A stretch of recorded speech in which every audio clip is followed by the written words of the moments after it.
Tonight I found my billionaire husband's secret blog about me and realized 3 years of our marriage was a lie. For 3 years, he's been turning our life into content for 42,000 strangers, turning me into a joke called The CEO Who Talks to Dead People. The blog is called Reason and Romance. Cute, right? They think it's fiction. They don't know it's me. Dead people watching. That's what he calls them. My grandmother, my ancestors, the candles I light when I think he's not home. 3 years. He's been writing this for 3 years. I scroll to an entry dated the night he proposed. Tonight's the night. She'll say yes. She's too invested not to. His words. The night I thought I was chosen. I was calculated. He's not here. Late meeting, he said. He's always somewhere else when I need him to be here. I sit in darkness, but not entirely. Behind me, through the closet door, my grandmother's candle still burns. The thing he mocks. The only light left. 3 years. I reach for my phone. In the next 2 hours, you'll discover what happens when a woman finds her fiancé's secret blog, with 42,000 subscribers laughing at everything she holds sacred. And you'll learn the real price of keeping your soul. Welcome to American Billionaire Tales. I told myself to put it down, to step away, to think before I act. I opened the laptop again. The screen light cut through the darkness like an accusation. My grandmother's candle flickered behind me, the only witness to what I was about to do. I should have stopped. Should have confronted him the moment he walked through that door. Should have done 100 things that weren't this. But I needed to know everything. Every word, every entry. Every joke he made at my expense while I slept beside him, believing I was loved. I started at the beginning. Entry 1. Dated 3 years ago, the week after we met. Met someone interesting at the Brickell fundraiser. Latina. Gorgeous. Runs some kind of wellness empire. Botanica shops, spiritual products, that whole aesthetic. She actually believes in it. The candles, the ancestors, all of it. I smiled and nodded. What else do you do? I read it again. What else do you do? That was his first impression of me.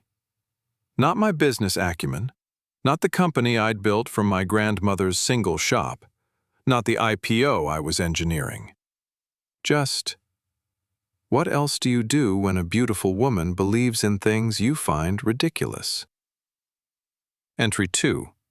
2 weeks later. Went to her family's Botanica today. Met the mother, Carmen. She lit a candle and said a prayer before we ate lunch. Valet watched me to see if I'd flinch. I didn't. Aren't I a good actor? I remember that day. I remember being nervous for him to meet Mama. I remember being grateful when he held my hand during the prayer. I remember thinking, he's trying. He's really trying. He was performing. Entry after entry. Month after month. Year after year. The altar in the closet, where he described my sacred space as a fire hazard dressed up as heritage. When she lights the candles, where he counted how many times I prayed in a week and called it obsessive coping dressed in tradition. The ancestors are always watching, her, not sense, where he mocked the photograph of my grandmother I keep by my bed. The woman who raised me. The woman whose hands built everything I have. But it wasn't just the entries. It was the comments. 42,000 subscribers. I scrolled through them like counting wounds. 42,000 people who had been reading about me, about my family, my traditions, my mother, for 3 years. Laughing in the comments, sympathizing with Julian's burden, offering advice on how to manage someone like me. One comment was pinned at the top of the most recent entry, from a subscriber named Rational Skeptic 99. Your fiancé sounds exhausting. Seriously, the candles, the ancestors, the altars. Why do you stay? Julian's reply. Pinned. Liked by 400 people. Because the sex is incredible, and she owns a $500 million company. Laughing emoji. Fire emoji. I stared at those words until they stopped being words. 400 people liked that. 400 people laughed at the reduction of my entire worth to what I provide in bed and on paper. And Julian, my fiancé, the man I was supposed to marry in 3 weeks, he wrote it. He pinned it. He wanted it to be the first thing anyone saw. I closed my eyes. When I opened them again, something had shifted. The grief was still there, coiled tight in my chest like a fist, but something else had joined it. Calculation. If 42,000 strangers had been watching me for 3 years, what had he been planning? I noticed a folder in his bookmarks I hadn't opened yet, labeled RBACQ. RB. Res Botanica. ACQ. Acquisition. The folder opened. Inside, 3 documents, a spreadsheet, a timeline, and a memo. I clicked the memo first. My hands were steady now. Whatever was coming, I would face it like I face everything else, head on, even if it killed me. The header read, Hayes Ventures, Internal Strategy Memo, Confidential. Subject line, Res Botanica Acquisition, Phase 2 Assessment. Acquisition. I read slower now, every word a splinter. Res Botanica represents a compelling strategic acquisition target. Current valuation, $480 to $520 million pre-IPO. Projected post-acquisition value after brand rationalization, $650 million plus. Brand rationalization. I knew what that meant in corporate speak. It meant stripping, modernizing, erasing. I kept reading. Cultural positioning equals exploitable weakness. Founders' spiritual branding alienates mainstream institutional investors. Post-acquisition rebrand essential. Recommended adjustments. Eliminate shrine elements across retail locations. Phase out ancestral product lines. Modernize supply chain to remove culturally specific sourcing dependencies. Eliminate shrine elements. My grandmother's altar. The one she built in the entrance of our first shop in Little Havana. The one she maintained until the day she died. The one I was supposed to protect. I scrolled to the timeline. Target close date, Q4, post-wedding. Spousal equity considerations, simplified post-marital legal structure. I read those words 3 times. Post-wedding, spousal equity. Simplified. I understood now. I understood everything. Julian wasn't just mocking me. He wasn't just venting to strangers about his superstitious fiancée. He was building a case. Every blog entry was evidence that my cultural positioning was a liability. Every subscriber's comment was proof that mainstream investors would thank him for stripping out what made Res Botanica sacred. And the wedding, our wedding, 3 weeks away, wasn't a celebration. It was a closing date. At the bottom of the memo, one final note. Marcus, Confirm Legal has reviewed asset valuation post-marital conversion. JH. JH. Julian Hayes. And Marcus. Marcus Webb. His partner. His oldest friend. The one who toasted us at our engagement party and called me the best thing that ever happened to Julian. He knew. They all knew. I sat there for I don't know how long. The laptop light burned against my face. Behind me, my grandmother's candle flickered and held. The only thing in this apartment that was actually mine. 3 years. 3 years of hiding my altar for his comfort. 3 years of lighting candles only when he was gone. 3 years of pretending that his tolerance was acceptance, that his silence was respect, that his presence in my bed meant he saw me. He saw a target. And I saw a stranger. The screen went dark, but I didn't move. How do you mourn someone who never existed? I walked through the penthouse. It was 3:47 a.m., the hour when the city finally sleeps, when the only sounds are the building settling and the distant hum of refrigerators nobody thinks about. I walked through the apartment Julian and I had designed together, and I saw it for the first time. Nothing here was mine. The furniture, modern, clean lines. Timeless, he'd called it. No color, no warmth, no history. The walls, abstract art in muted tones. Nothing that told a story, nothing that reminded anyone of anything. The shelves, books arranged by spine color. I counted. Not a single photograph of my family. I had photographs once, in frames. Carmen and me at my graduation, Abuela Rosa at the original shop, my father holding me when I was 2, the only picture I have of him. Julian said they cluttered the aesthetic. I moved them to the hall closet, with everything else. I stood before the closet now, behind the coats we never wear, behind the boxes of things we're storing for later, behind the carefully curated nothing of our shared life. My altar. I knelt. The space was small, just a corner I'd carved out between garment bags. A small table my grandmother had given me, draped in white cloth. A 7-day candle, the tall glass kind with San Lazaro's image, half burned and dusty.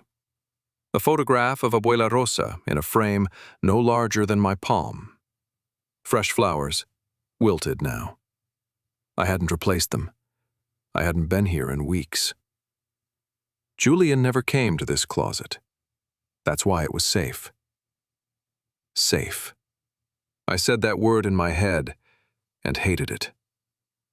I built a $500 million company. I negotiated IPO terms with the sharpest bankers on Wall Street.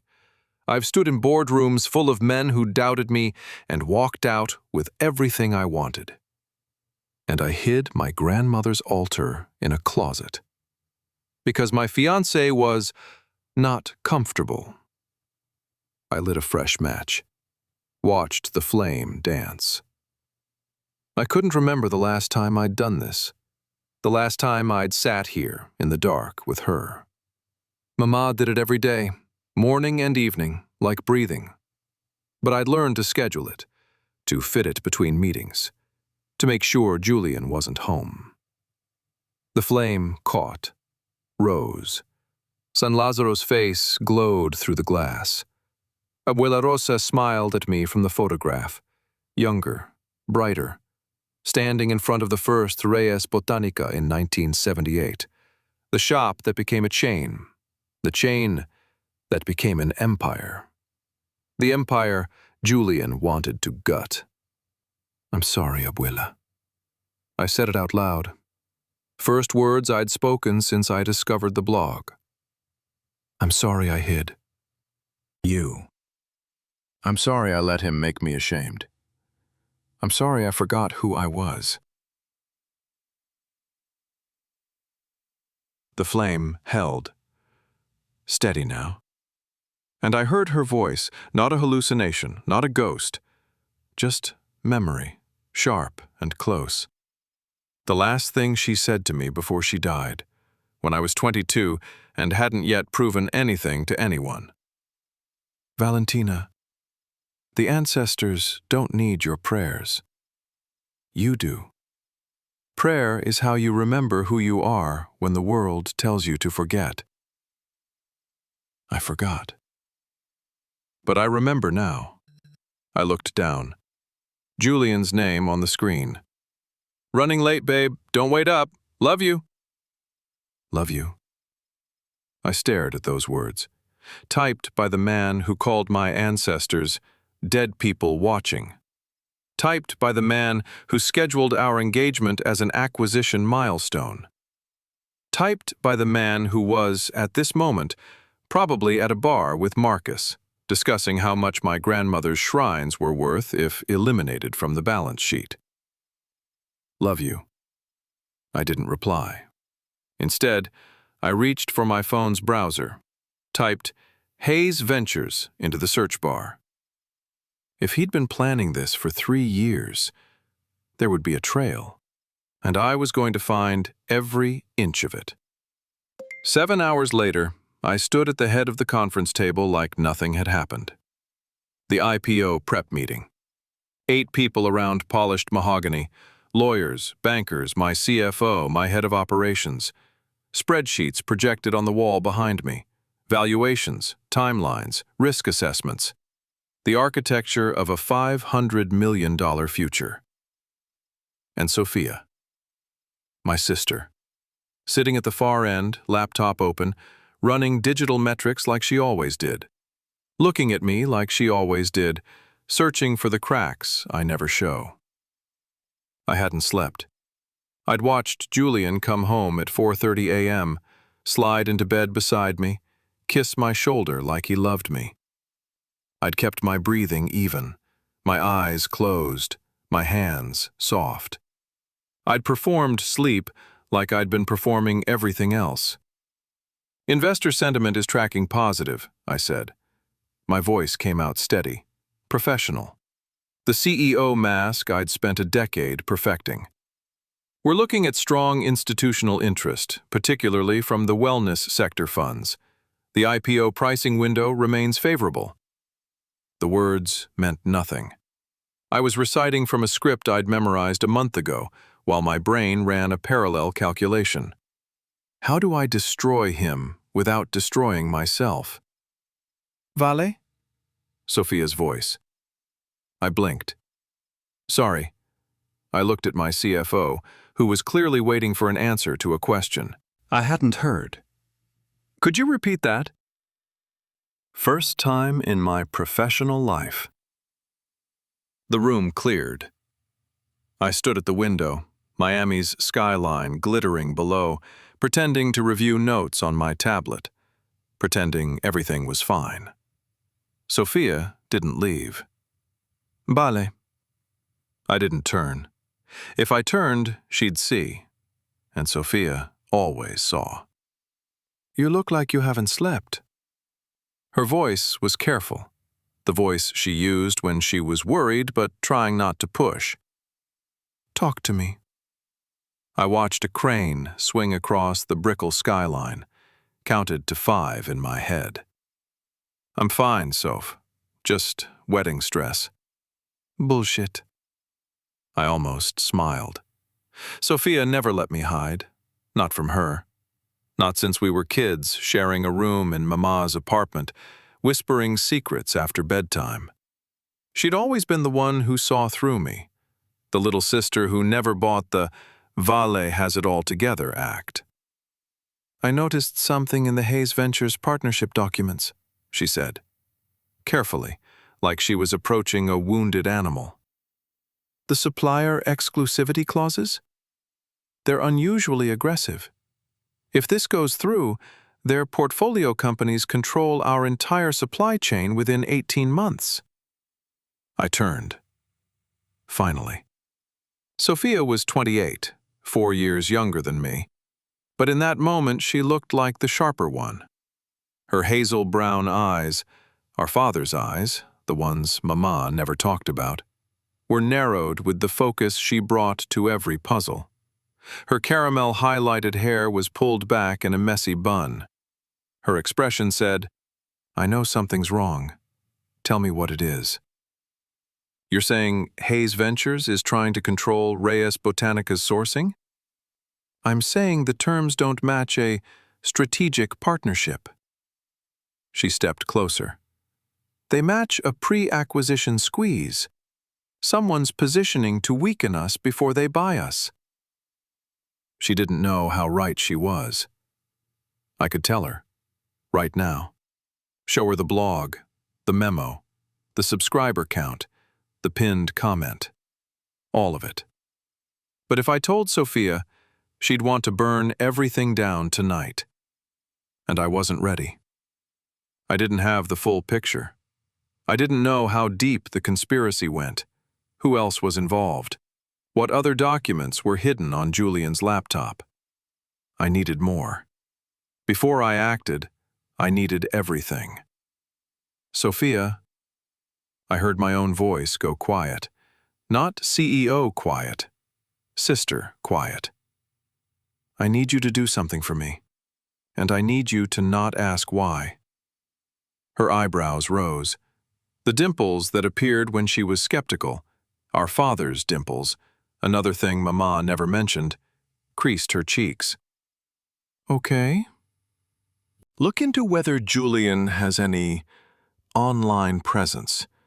Anonymous accounts, blogs, anything connected to him that isn't official Hayes Ventures material." "Blogs?" Her voice was careful now, loaded with the question she wasn't asking. I didn't answer. Sophia studied me for a long moment. I watched her piece it together. Not all of it, but enough. The sleepless night, the missed question in the meeting, the ask that made no sense unless something was very, very wrong. "I'll find it." She didn't push. She didn't demand explanations. She just opened her laptop and started typing. And I felt something loosen in my chest. The first relief I'd known since 2 a.m. I wasn't alone in this. Whatever I was about to walk into, Sophia would be beside me.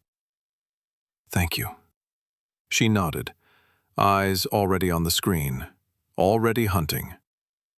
Julian had spent 3 years documenting my humiliation. Now my sister was going to document his. Driving home. Miami traffic. Radio off. The route was automatic. I'd driven it 1,000 times. Brickell to the penthouse, 20 minutes on a good day, 45 in rush hour. My hands knew the turns. My brain could go elsewhere. It went to Mama.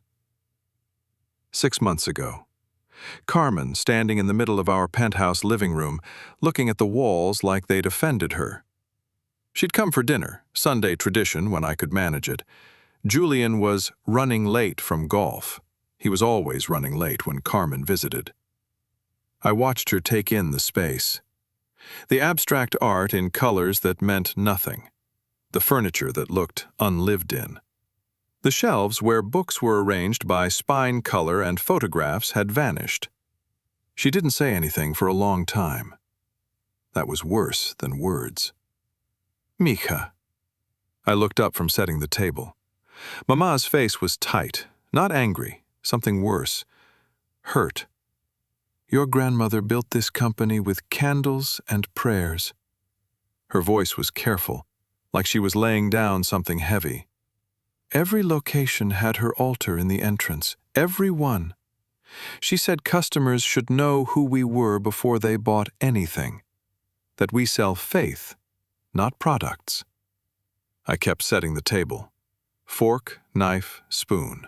Fork, knife, spoon. Do you even have one here? I didn't answer. The answer was in the closet, behind coats, hidden like contraband. Julian's not comfortable with... Not comfortable. Carmen's voice cut. With your family, with your history, with you. Mama, I'm not finished. She crossed to me then. 62 years old, shorter than me by 3 inches, and still the most formidable presence in any room. Her salt and pepper hair caught the light. Her brown eyes, my grandmother's eyes, held mine without blinking. I've watched you with him for 3 years. I've watched you translate yourself for his comfort. It's just a candle, Julian. It's just a tradition, Julian. It's just my mother being old-fashioned, Julian. You make yourself smaller so he doesn't have to try. He loves me. Carmen's hand found my cheek. The gesture she'd used since I was a child, palm against my face, forcing me to feel both her love and her truth. He loves who you pretend to be. That's not the same thing, Mija. She pulled back. The moment broke. Julian walked in with apologies and wine, and that smile that charmed everyone. And Mama sat through dinner saying nothing I could use against her. And I told. Myself, she didn't understand. She didn't know him. She was just protective. I gripped the steering wheel. Miami traffic crawled around me. Carmen was right. She'd seen it 6 months ago, probably longer. She'd tried to warn me, and I'd chosen not to listen, because listening meant questioning everything. The relationship, the wedding, the life I'd built with a man who needed me to be less. He loves who you pretend to be. The thing was, I'd known, too. Somewhere beneath the performance, beneath the hidden altar and the candles lit only when he was gone and the photographs moved to closets, I'd known. I just didn't want to see. Denial is a luxury, one I couldn't afford anymore. The penthouse garage swallowed my car. Julian's Tesla was already there. He was home. Time to decide what kind of woman I was going to be. I opened the door. The penthouse smelled like dinner. Garlic, olive oil, something roasting. Julian's signature. He cooked when he wanted to apologize for something. Usually for working late, for missing plans, for the small absences I'd learned to forgive. Tonight, I understood the apologies differently. "Babe?" His voice from the kitchen. Warm, familiar. The voice I'd fallen asleep to for 3 years. I set my bag down, took a breath, let it out. And I walked into the kitchen. Julian stood at the stove, sleeves rolled up, stirring something in a copper pan. He was 35, handsome in the way that photographed well, with cool gray-blue eyes that crinkled when he smiled. He smiled now, seeing me, setting down the wooden spoon, crossing to me with arms open. I let him hold me. "I'm sorry about last night." His voice was close to my ear, apologetic, practiced. The meeting ran late, and then Marcus wanted drinks, and you know how he gets. I should have texted sooner. Marcus. Confirm legal has reviewed asset valuation post-marital conversion. I kept my face against his shoulder. "It's fine." "You sure?" He pulled back, studied my face. The face I was arranging into forgiveness. "You seem tired." "Long day, IPO prep." He nodded, accepted the explanation. Why wouldn't he? I'd never lied to him before. At least, I'd never known I was the one being lied to.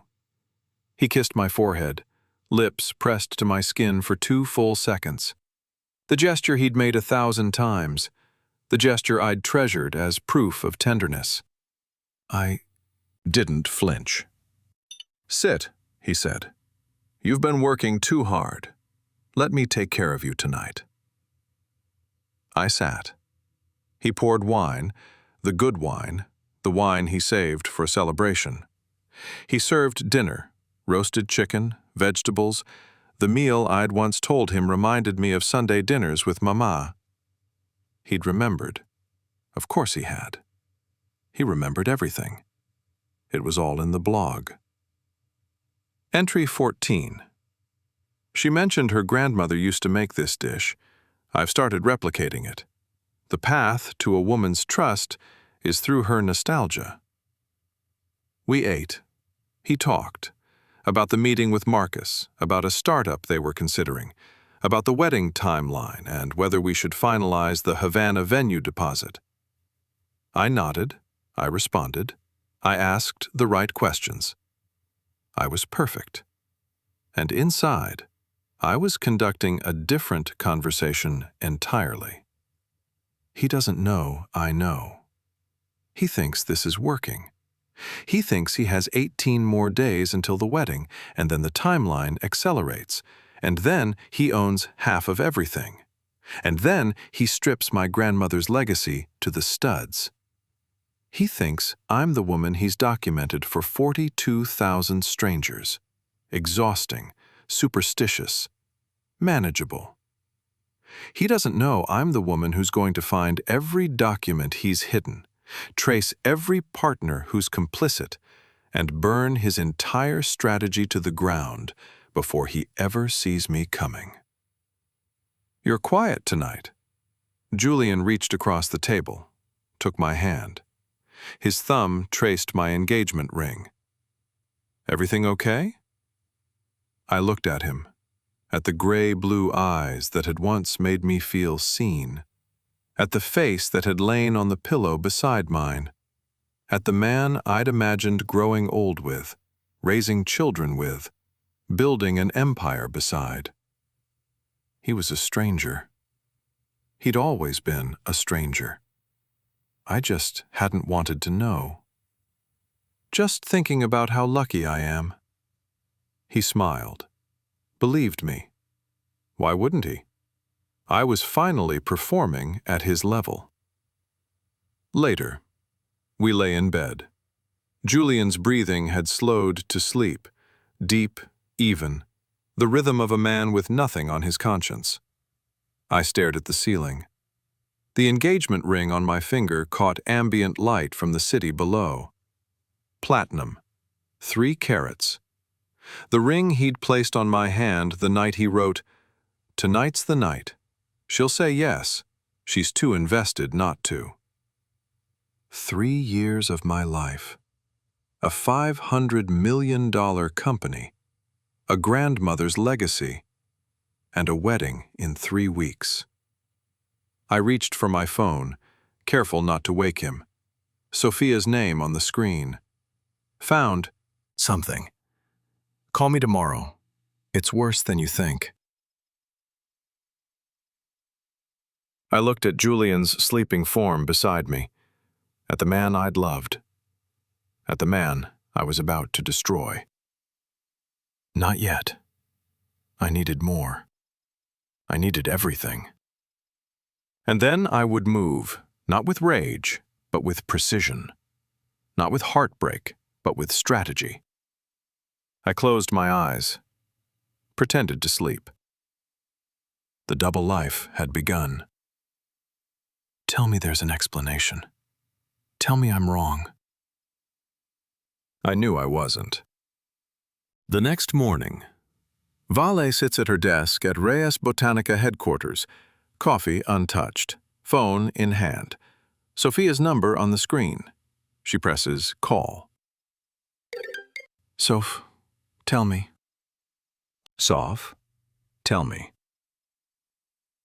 My voice came out steadier than I felt.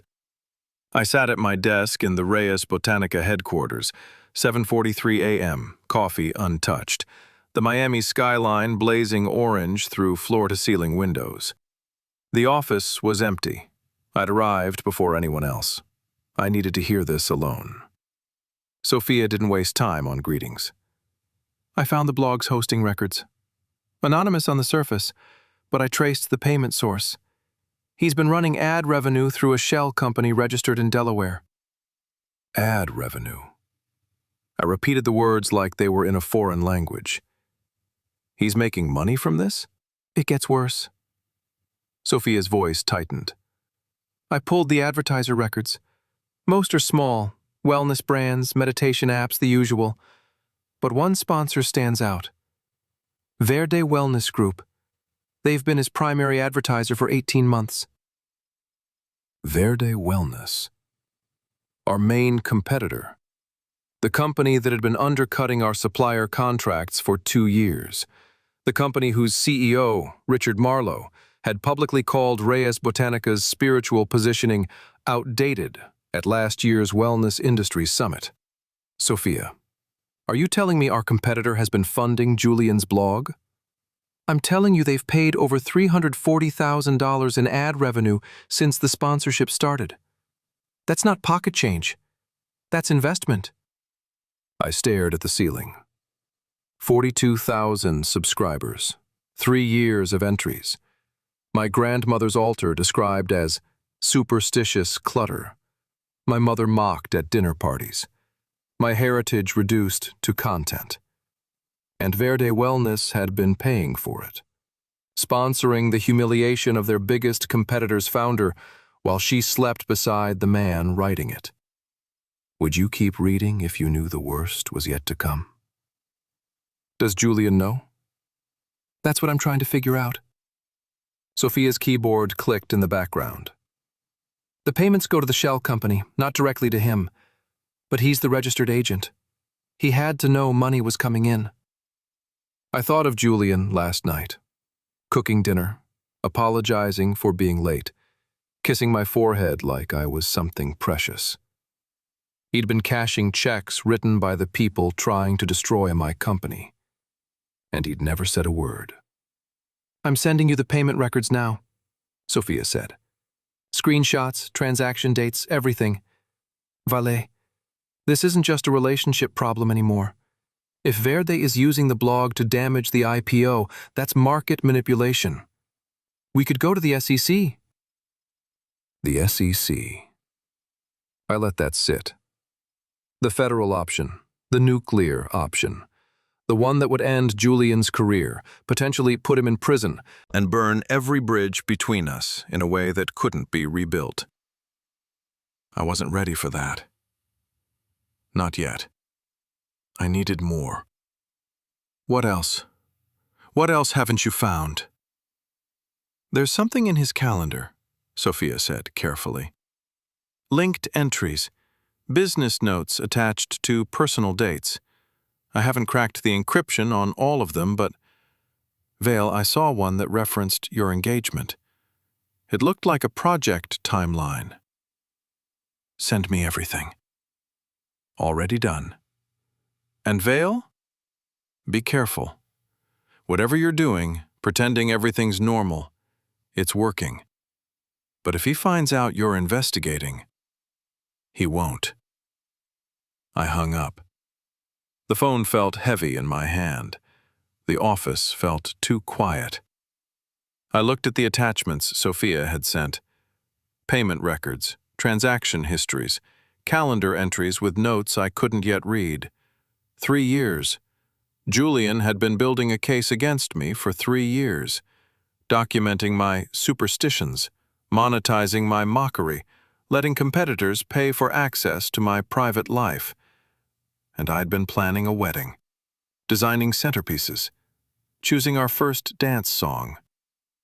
The shell company was called Rational Holdings, LLC. Rational. Like his blog, Reason and Romance. He thought he was the reasonable one, the enlightened one, the man burdened with loving a woman too primitive to know better. I saved every document to an encrypted folder. Then I deleted Sophia's email from my inbox. Evidence preserved.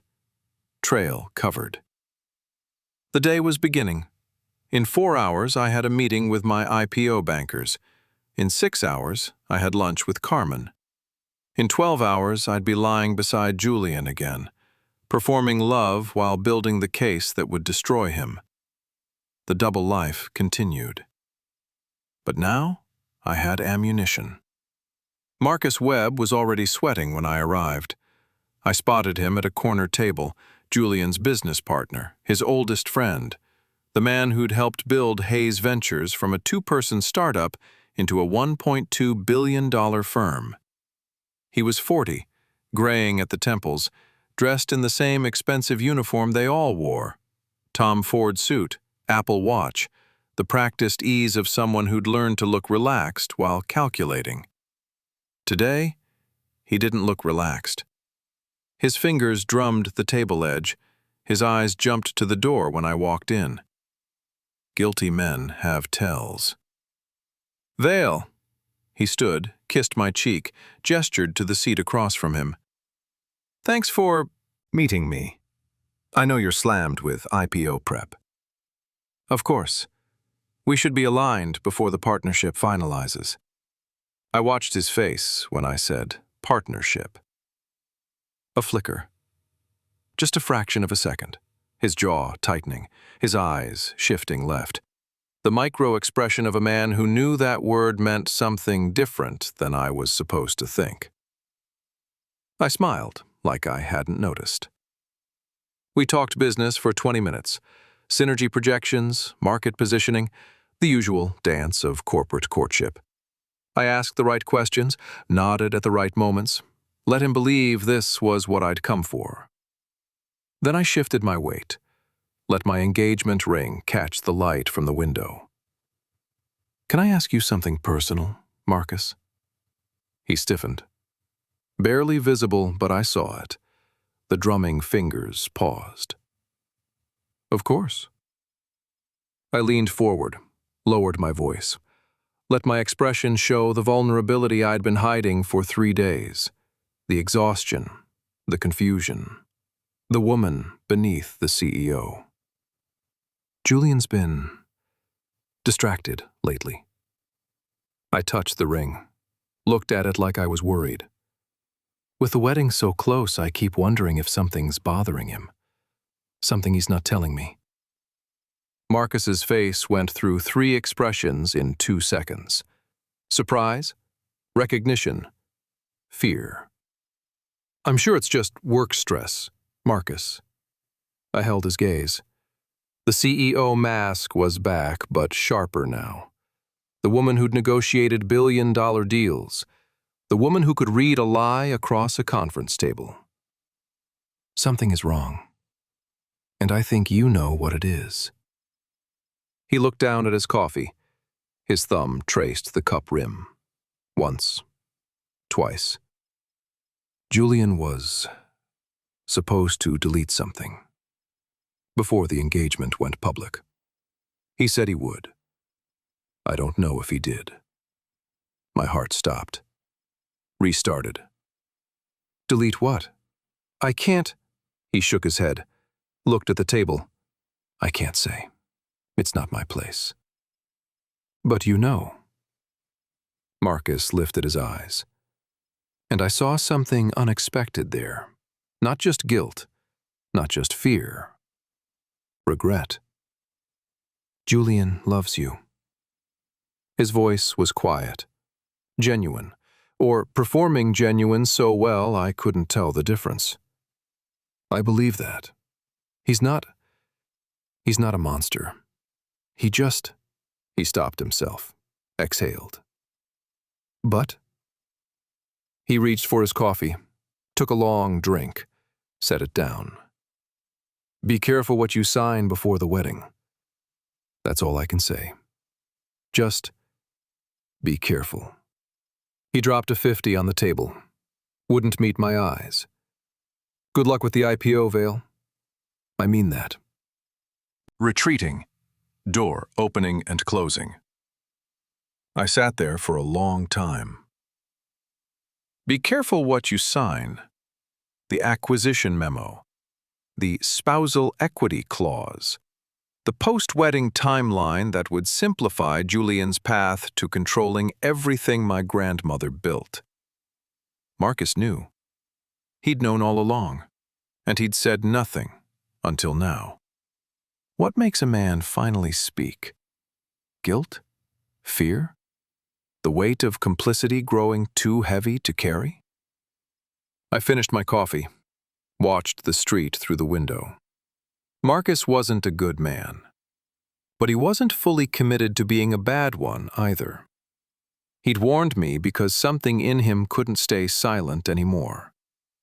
That made him dangerous to Julian, and potentially useful to me. The reminder flashed. Lunch with Carmen, 1 p.m. I wasn't ready to tell my mother. Not yet. I needed more before I spoke to anyone else. But tonight, when Julian left for whatever late meeting kept him away, I would find those encrypted calendar entries.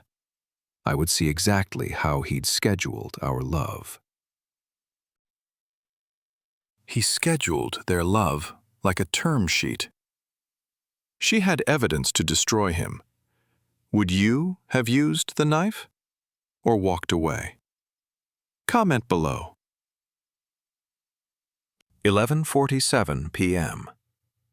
Julian had left at 9.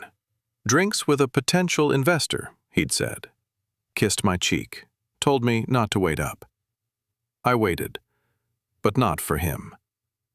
Sophia had sent me the decryption key an hour ago. The encrypted calendar entries, the ones linked to his blog, the ones with notes I couldn't read. She'd cracked them. I sat in the dark of our penthouse study, grandmother's candle burning behind me like a witness, and I opened what he'd hidden. The folder was called RR Timeline. RR. Reason and Romance. His blog title. His brand for mocking me. The first entry was dated 3 years ago, 2 days after we met. Initial contact, Reyes Valentina. CEO, Reyes Botanica. Estimated valuation, $180 million, pre-Series C. Spiritual heritage positioning equals market differentiator or acquisition liability. Assessment ongoing. Personal approach initiated. Personal approach initiated. I read it again. The clinical language, the valuation notation, the way he'd reduced our first conversation, the one I remembered as electric, magnetic, the moment I thought I'd found someone who saw me, to market research. He'd been scouting me. Day 1, 1 month later. Relationship equity investment. First exclusive dinner. Subject displays high emotional availability, family-oriented, strong maternal attachment, deceased grandmother, equals leverage point. Proceed with cultivation. Leverage point. My grandmother's death. The loss that had broken me at 22, that still lived in my chest like an unhealed wound. The woman whose altar I kept, whose candles I lit, whose memory I honored every day. He'd noted it as leverage. I kept reading, entry after entry, month after month. Every milestone I treasured, reduced to project phases. First Havana trip, subject introduced extended family network. Cultural integration complete. Emotional buy-in high. Recommend accelerating timeline. Meeting mother, Carmen. Subject displayed anxiety re family approval. Performed cultural sensitivity. Investment, minimal. Return, significant trust gain. Year 1 anniversary. Gift strategy equals sentimental over expensive. Subject values symbolic gestures referencing heritage. Purchased antique Cuban jewelry. Emotional ROI exceeded projections. The anniversary gift. The antique jade bracelet he'd given me. The one he'd said reminded him of my grandmother's earrings in the photograph I kept by my bed. I was wearing it right now, on my wrist, where I always wore it. I set it on the desk, couldn't look at it.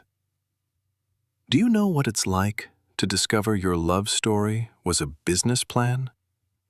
To realize the man who held you through your worst nights was calculating ROI? And then, The entry I'd been looking for, dated 3 years ago, the night he proposed. Engagement milestone triggered. Timeline updated. Wedding equals 18 months. Post-ceremony deal close equals Q4. Spousal equity integration simplifies acquisition structure. Subject accepted proposal as anticipated. Emotional investment complete. Subject accepted proposal as anticipated. That's what I was to him. A subject, an asset, a timeline entry. He'd gotten down on one knee in that restaurant, the one overlooking Biscayne Bay, the one where he'd reserved the private terrace and arranged for my favorite flowers. I'd cried.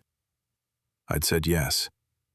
I'd believed it was the most romantic moment of my life, and he'd gone home and logged it. Engagement milestone triggered. I sat in darkness. Grandmother's candle flickered behind me. 3 years. Every kiss. Every I love you. Every morning waking up beside him thinking I was lucky, that I'd found someone who accepted me, who cherished me, who loved me despite the parts of myself the world told me were too much. He'd never loved me. He'd acquired me. And the wedding, the Havana wedding I'd dreamed about, the ceremony in my grandmother's homeland, the moment I was supposed to join my future to his. It was a closing date. Julian's name on the screen. On my way home, miss you. I stared at those words. Miss you. Like he was capable of missing. Like he had a heart to feel with. Would you stay? Would you keep performing for a man who'd performed for you first? I put on grandmother's bracelet again, the one he'd chosen to manipulate me, the one I would wear when I destroyed him. He didn't get to make it ugly. She gave me this legacy. He just borrowed its power. I opened my encrypted folder, saved everything. The wedding was in 12 days, and I finally knew exactly what I was dealing with. He's not waiting. Sophia's voice was flat. The kind of flat that means someone's processed something terrible and come out the other side holding evidence. It was 3 p.m. the next day. I'd made it through another night beside Julian, another morning of performed kisses and I love yous that tasted like ash in my mouth. Now I sat in my office at Reyes Botanica, blinds drawn, door locked, while my sister showed me how deep the knife went. I traced Hayes Ventures' investment activity over the last 18 months. Sophia pulled up a map on her screen. Supplier locations, contract dates, dollar amounts. They've been acquiring positions in companies that supply Reyes Botanica, quietly, through shell entities, nothing that would trigger antitrust flags. I looked at the map. Dots across Florida, Texas, California, Mexico, Guatemala, the places where we sourced our most important materials. Show me which suppliers. Sophia clicked. The map filtered, and my stomach dropped. Those are all spiritual product lines. Sophia nodded. Herbs for cleansing rituals, 7-day candle manufacturers, specialty incense suppliers, Santo and Orisha statue producers. Every single supplier that feeds your grandmother's original product categories. He's cornered them. I stared at the map. The dots glowed like wounds. My grandmother had built Reyes Botanica on those products. The 7-day candles that customers lit for prayer, the herbs that cleansed homes and blessed babies, the santos that watched over kitchen tables and bedroom altars across Little Havana, across Miami, across every city where our diaspora had planted roots. Julian was squeezing those suppliers, buying up their contracts, positioning to raise our costs by 40% if he wanted, or cut us off entirely. What's the timeline? Most contracts transfer fully within 90 days.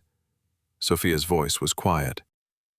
By then, he'll control our wholesale costs for every spiritual product line. If the IPO goes through at current valuation, investors will see stable margins. But 3 months later, our traditional lines become unprofitable. The rebrand looks like market necessity, not cultural erasure. He'd thought of everything. The acquisition memo flashed in my mind. Eliminate shrine elements. Modernize supply chain. Phase out ancestral product lines. This was the execution. The memo was the plan.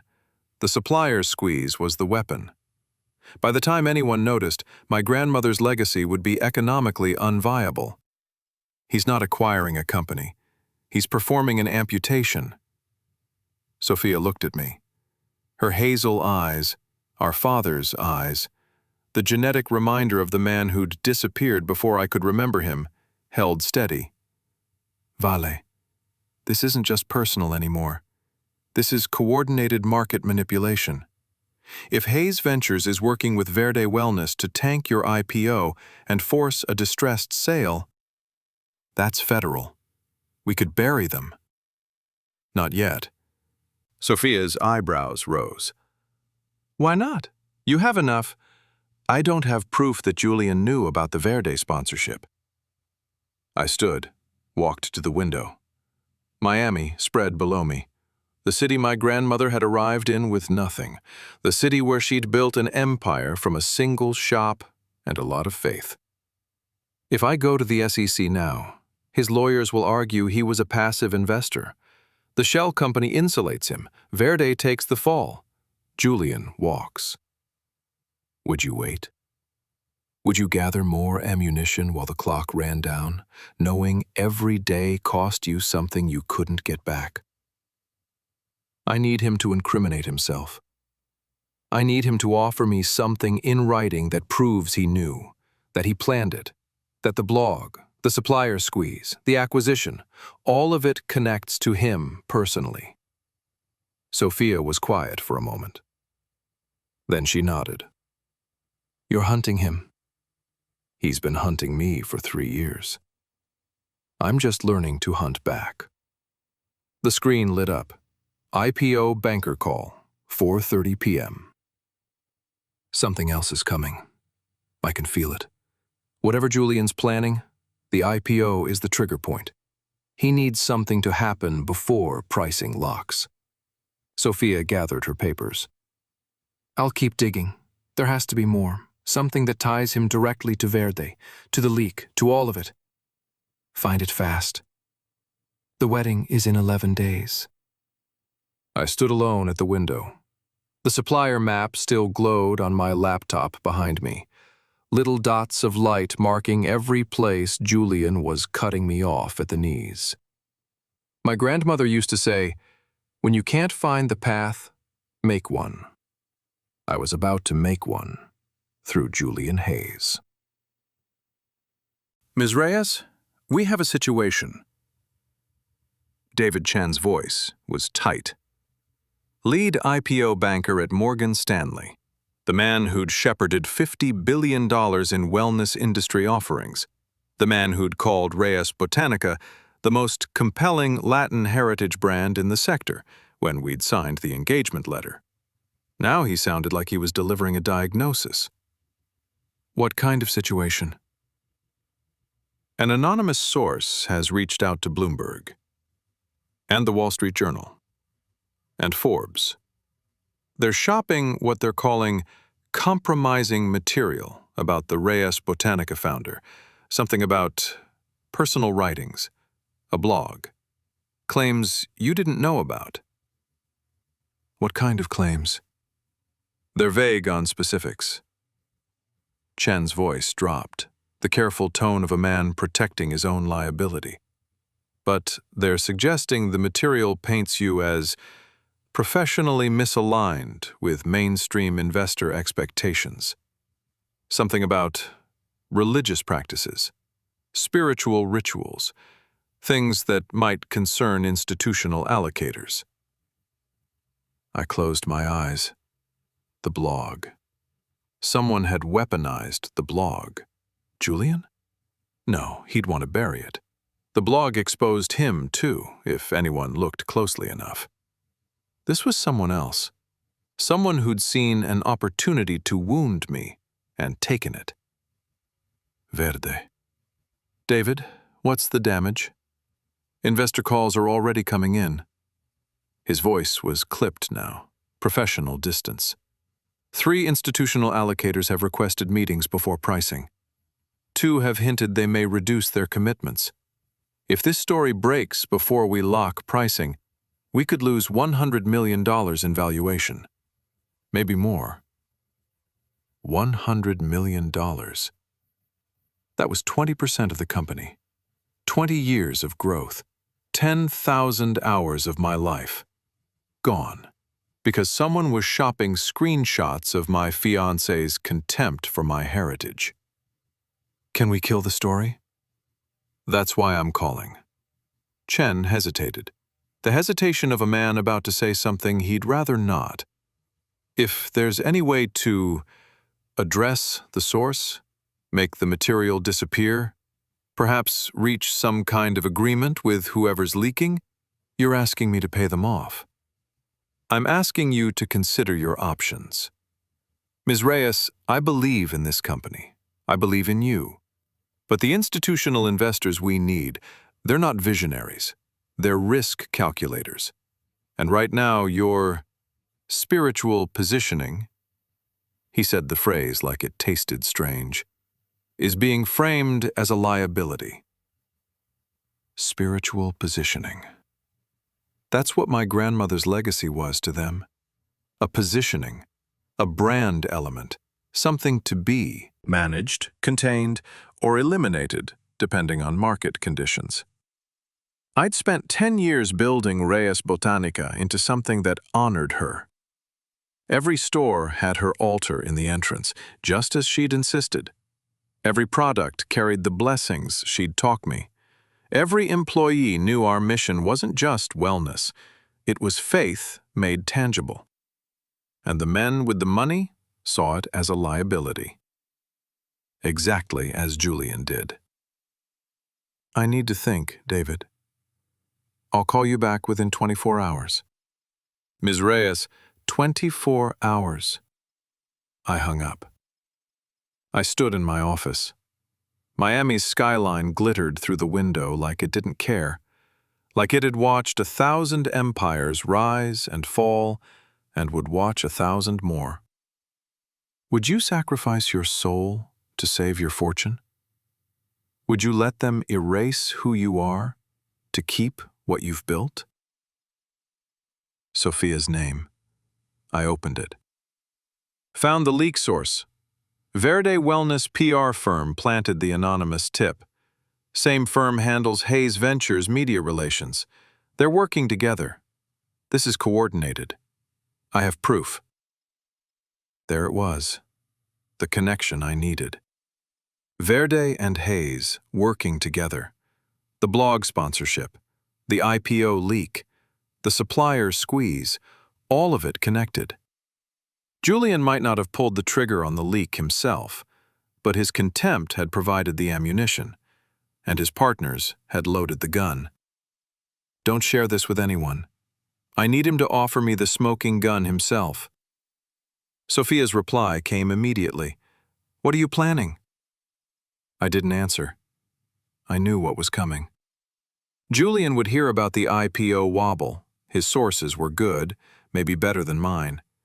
He'd see the crisis, and he'd do what he always did, position himself as the solution. He was about to offer me a rescue, and when he did, I'd get everything I needed. He came home early. I heard him before I saw him, the familiar rhythm of his footsteps, the way he dropped his keys in the ceramic bowl by the door, a bowl I'd chosen, from a shop in Little Havana, the kind of thing he tolerated without comment. But tonight there was something different, an urgency, an agenda. He knew. Babe. Julian appeared in the living room doorway, still in his suit, tie loosened, that careful concern on his face. I heard about the IPO situation. I came as fast as I could. I looked up from the couch where I'd been pretending to read quarterly reports, arranged my face into gratitude, relief, the vulnerable woman receiving her strong partner. How... Did you hear? David Chen called Marcus. He crossed to me, sat beside me, took my hands. His gray-blue eyes, the eyes I'd once thought were beautiful, searched my face with practiced concern. Investor wobble, anonymous source, something about compromising material. Vale, I'm so sorry. Sorry. Like he hadn't written the material. Like he hadn't monetized it. Like his partners hadn't weaponized it. It's a lot to process. I know. His thumb traced my knuckles, the gesture that used to comfort me. I've been thinking about this all afternoon, and I have an idea. I tilted my head, performed curiosity, performed hope. Tell me. Julian leaned forward, the posture he used in pitch meetings, earnest, solution-oriented, the man who solves problems, the man who creates them first but never mentions that part. What if we accelerated the partnership structure? His voice was careful, measured, the voice of a man laying a trap while pretending to offer rescue. Hayes Ventures could backstop the IPO, guarantee pricing, provide the institutional confidence that would make the investor wobble disappear. In exchange for what? He smiled. The smile that didn't reach his eyes. I could see that now. Could see the calculation behind every expression. Expanded equity alignment. Post-wedding, obviously, we'd structure it as spousal integration of business interests. 30% stake in Reyes Botanica, voting rights on major strategic decisions. It would signal to the market that we're unified, that whatever concerns exist about positioning are resolved. There it was. 30%. Voting rights. Strategic decisions. He was offering to save me from the crisis he'd helped create, in exchange for the control he'd been planning to take all along. The acquisition memo made real. The timeline accelerated, and he was saying it out loud, to my face, believing I didn't know. Would you have kept listening? Would you have smiled at the man offering to buy your soul, waiting for him to say just a little more? That's generous. I let my voice waver, let my eyes glisten, performed the gratitude of a woman being rescued. You'd do that for me?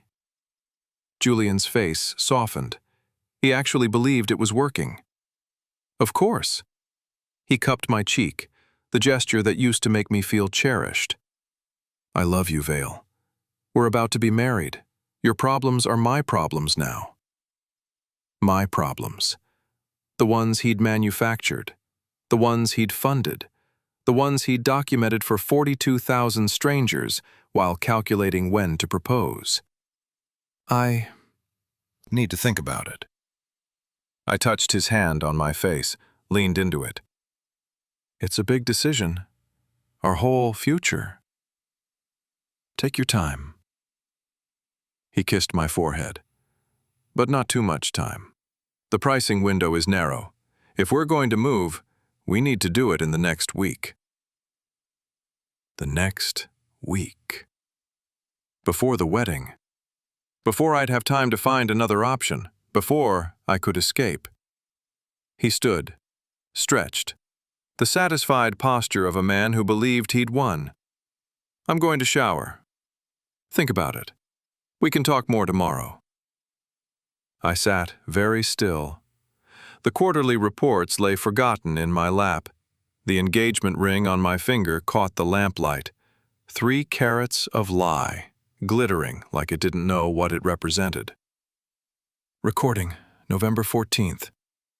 Julian Hayes just offered to backstop the Reyes Botanica IPO in exchange for 30% equity stake and voting rights on strategic decisions. Post-wedding structure. He referenced the investor wobble caused by anonymous source material from his own blog. He's offering to solve a crisis his firm helped create. This is the verbal confirmation I need. I slid the phone back into my pocket, looked at the bathroom door where steam was already creeping underneath. He thought he was closing a deal. He didn't know the deal was already over. The wedding was in 10 days. I had 9 to decide how to destroy him. I drove to Mama's house at midnight. I didn't call ahead, didn't text. Just got in my car after Julian fell asleep, satiated, certain, believing he'd won, and drove the 30 minutes to the house in Coral Gables where I'd grown up, the house where my grandmother's altar had never been hidden, the house where faith was the first thing you saw when you walked through the door. Carmen was awake. Of course she was. Mothers always know. She was sitting in the living room, reading glasses on, a book open in her lap that she wasn't looking at. The altar glowed behind her, 7-day candles burning, Abuela Rosa's photograph watching, flowers fresh because Carmen replaced them every 3 days without fail. Mija. She didn't seem surprised to see me. Come, sit. I sat across from her, tried to find the words. All the evidence I'd gathered, all the recordings and screenshots and supplier maps, none of it seemed adequate to explain what had happened, what had been done to me, what I'd done to myself. Mama? Carmen took off her glasses, set the book aside. And she did what she'd always done when I was a child with a nightmare, a teenager with a heartbreak, a young woman with a dream too big for anyone else to believe in. She waited. She let the silence hold space for whatever I needed to say. He's been writing about us. For 3 years. A blog. Anonymous, or he thought it was. Mocking everything. The candles, the prayers, the ancestors. You? Me? Abuela? Carmen's face didn't change. But her hands. I saw her hands tighten on the arm of her chair. Go on. There's a subscriber count. 42,000 people. Comments calling us superstitious, primitive. He wrote an entry the night he proposed, calling the engagement a milestone in his acquisition timeline.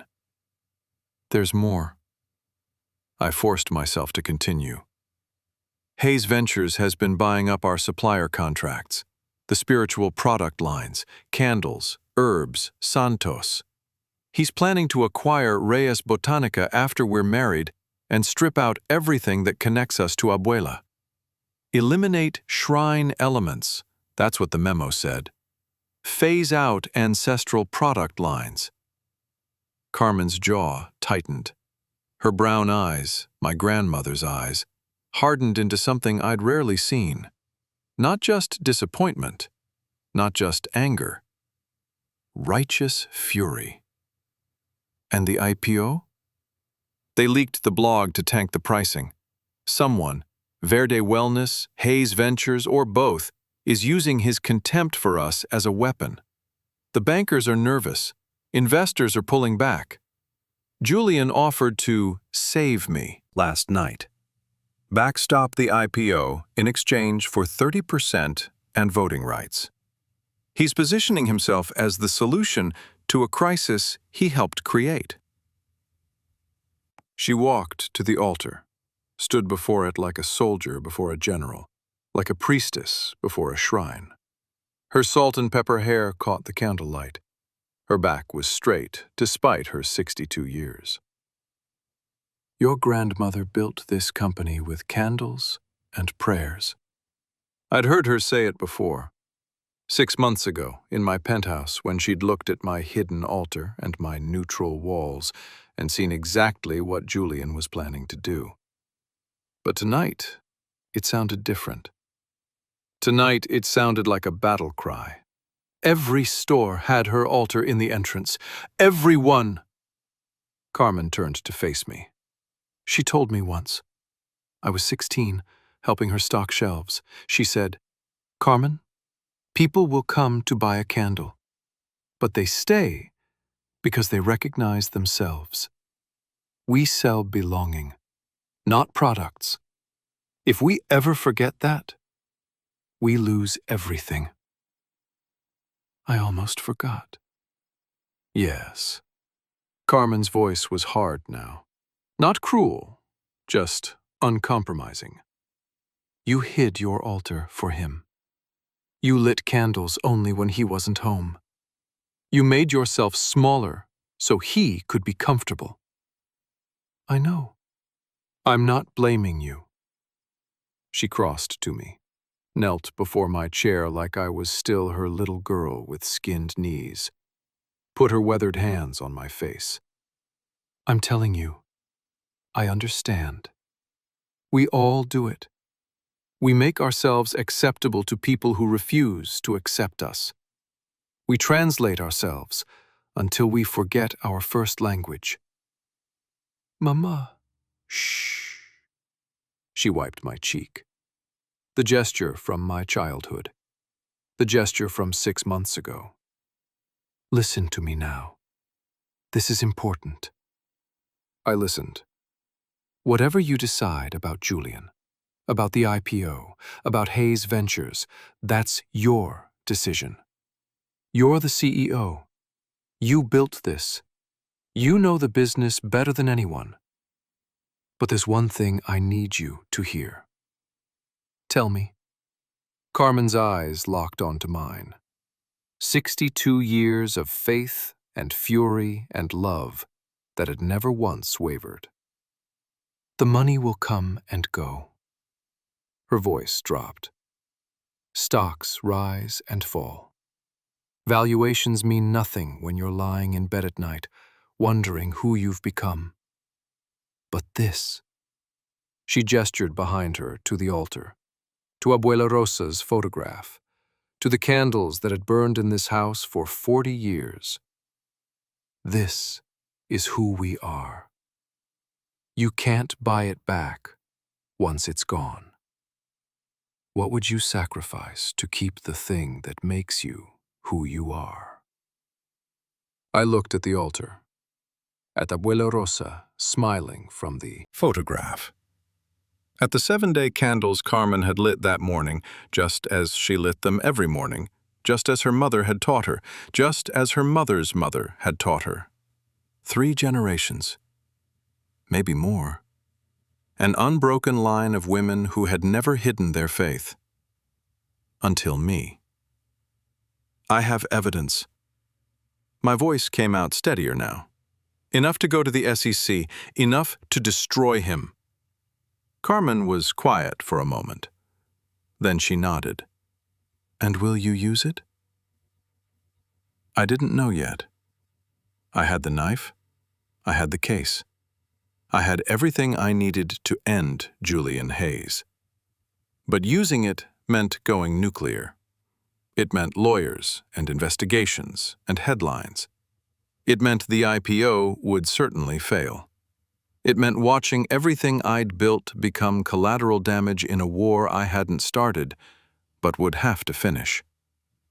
Or I could walk away. Reject the acquisition.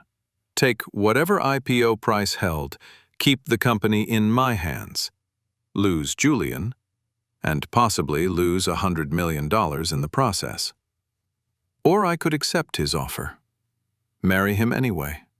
Take the money. Watch him strip my grandmother's legacy to the bones while I counted my stock options. 3 doors. Each one cost something different. Each one left something behind.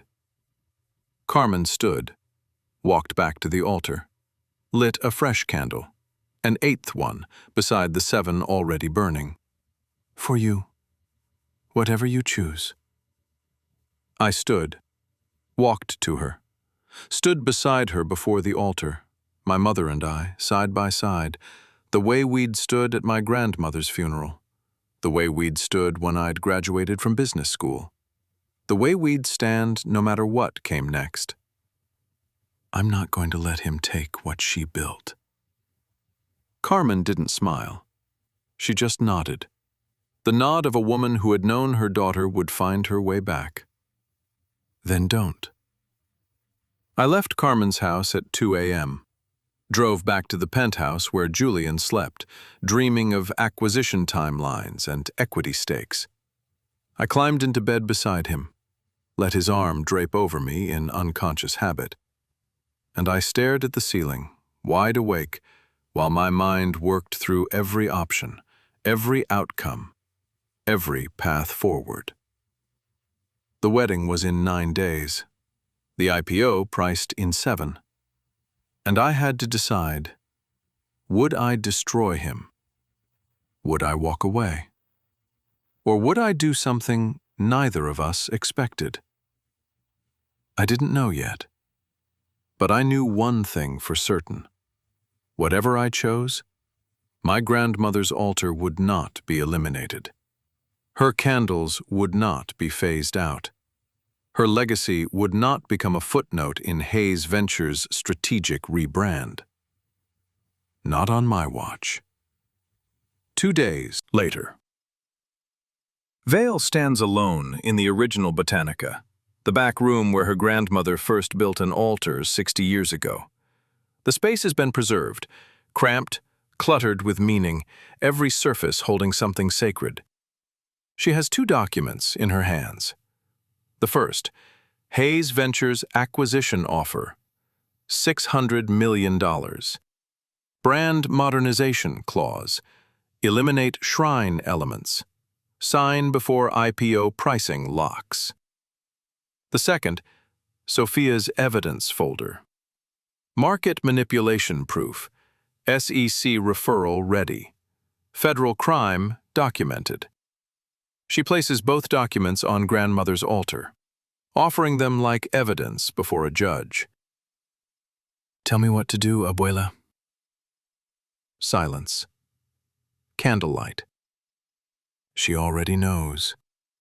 Subscribe to see whether Vale chooses revenge or redemption, and discover what her grandmother's altar truly costs in our next tale of fortune meeting fate. Sophia found me at dawn. I hadn't moved from grandmother's altar.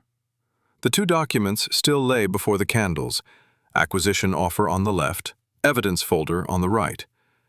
I'd been staring at them for hours, watching the candlelight flicker across paper that would determine everything. I have it all. Sophia's voice was flat. The voice of someone who'd worked through the night and come out the other side holding something heavy.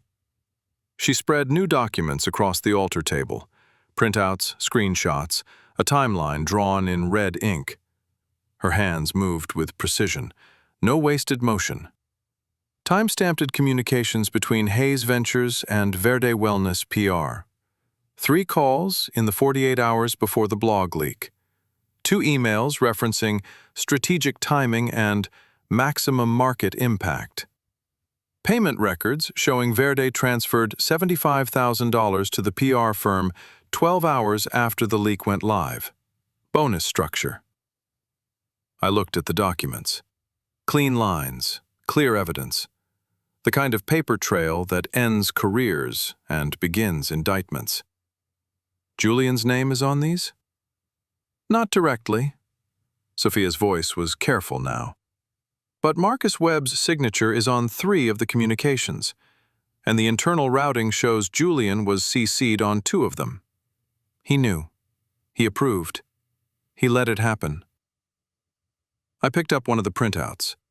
An email from Marcus to the PR firm, subject line, RE/RB founder material, timing. The body read, confirmed with JH, proceed with distribution to targets on list. Optimal window equals 72 hours before IPO pricing. Ensure source anonymity maintained. Plausible deniability essential. JH. Julian Hayes. Plausible deniability. The language of men who know they're committing crimes and want to escape them. What happens if I give this to the SEC? Sophia was quiet for a moment.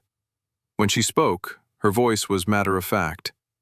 Inquiry opens within weeks. Hayes Ventures gets subpoenaed. Julian and Marcus face potential criminal referral for market manipulation. Best case for them? Massive fines, career damage, firm reputation destroyed. Worst case? Federal charges. Prison time. Prison. I thought of Julian sleeping in our bed last night. The way he'd reached for me in his sleep, unconscious habit, the muscle memory of 3 years. The way I'd lain rigid beside him, counting the hours until I could leave. He'd scheduled our love like a term sheet. He'd mocked my grandmother's altar for 42,000 strangers. He'd positioned to gut her legacy the moment we said vows. And now I could end him. With a folder of documents and a phone call to the right agency. Sophia, she looked at me, her hazel eyes, our father's eyes, the eyes of a man neither of us remembered, waited. If I do this, what do I become? She didn't answer immediately. That was how I knew she understood the question. You become someone who used the law to stop a crime. Or you become someone who used a weapon because she had one and wanted to hurt the person who hurt her. Only you know which one it would be. Would you use the knife? If you held everything you needed to destroy someone who'd destroyed you first, would you strike? Or would striking make you something you couldn't live with? I looked at grandmother's photograph. Abuela Rosa, smiling from the frame, standing before the original Botanica in 1978. The woman who'd built something sacred and trusted me to protect it. She never held a knife to anyone. She built. She prayed. She made things grow. Leave the folder. I need to think. Sophia nodded, gathered her bag. At the door, she stopped, turned back. Vale, whatever you decide, I'm with you. But decide for who you want to be, not for what he deserves. I sat alone with the evidence, the knife in my hands. 3 days until the wedding. Whatever I chose, I had to choose now. I tried to write him a letter. I don't know why. Some instinct toward explanation, maybe. Some need to put words to the wound before I faced him with it. The first draft was pure rage. You documented my humiliation for 3 years. You scheduled our love like a project plan. You called my grandmother's altar superstitious clutter while calculating how to gut her legacy. I deleted it. Too hot. Too much feeling. He didn't deserve my heat anymore. The second draft was ice. Enclosed is evidence of market manipulation coordinated by Hayes Ventures. The SEC has been notified. There will be no wedding. Do not contact me. I deleted that too. True, but incomplete. A closing argument when what I needed was a reckoning. The third draft started differently. Julian, I found the blog 3 weeks ago. I've read every entry. I know what you think of the candles, the prayers, the ancestors. I know you see my heritage as a liability to be managed, a quirk to be tolerated, a weakness to be exploited. I know about the acquisition memo, the supplier squeeze, the proposal night calendar entry. I know our engagement was a milestone in your deal structure, not a moment you treasured. I have everything I need to destroy you. The SEC evidence is clean. Your firm wouldn't survive. You might not either. I stopped typing. Something wasn't complete. The letter was true, every word, but it was missing something. Something I didn't want to see. I looked at the screen, at the words I'd written, at the accusation and the evidence and the threat, and I heard Carmen's voice. You hid your altar for him. You lit candles only when he wasn't home. You made yourself smaller so he could be comfortable. I added a new paragraph. You mocked what I hid, but I hid it for you. I was so desperate for your love that I made myself smaller. You made me ashamed of what I come from, but I let you. I put the altar in the closet. I stopped lighting candles when you were home. I performed someone you could tolerate. I told myself it was compromise, partnership, the give and take of any relationship. But I was lying.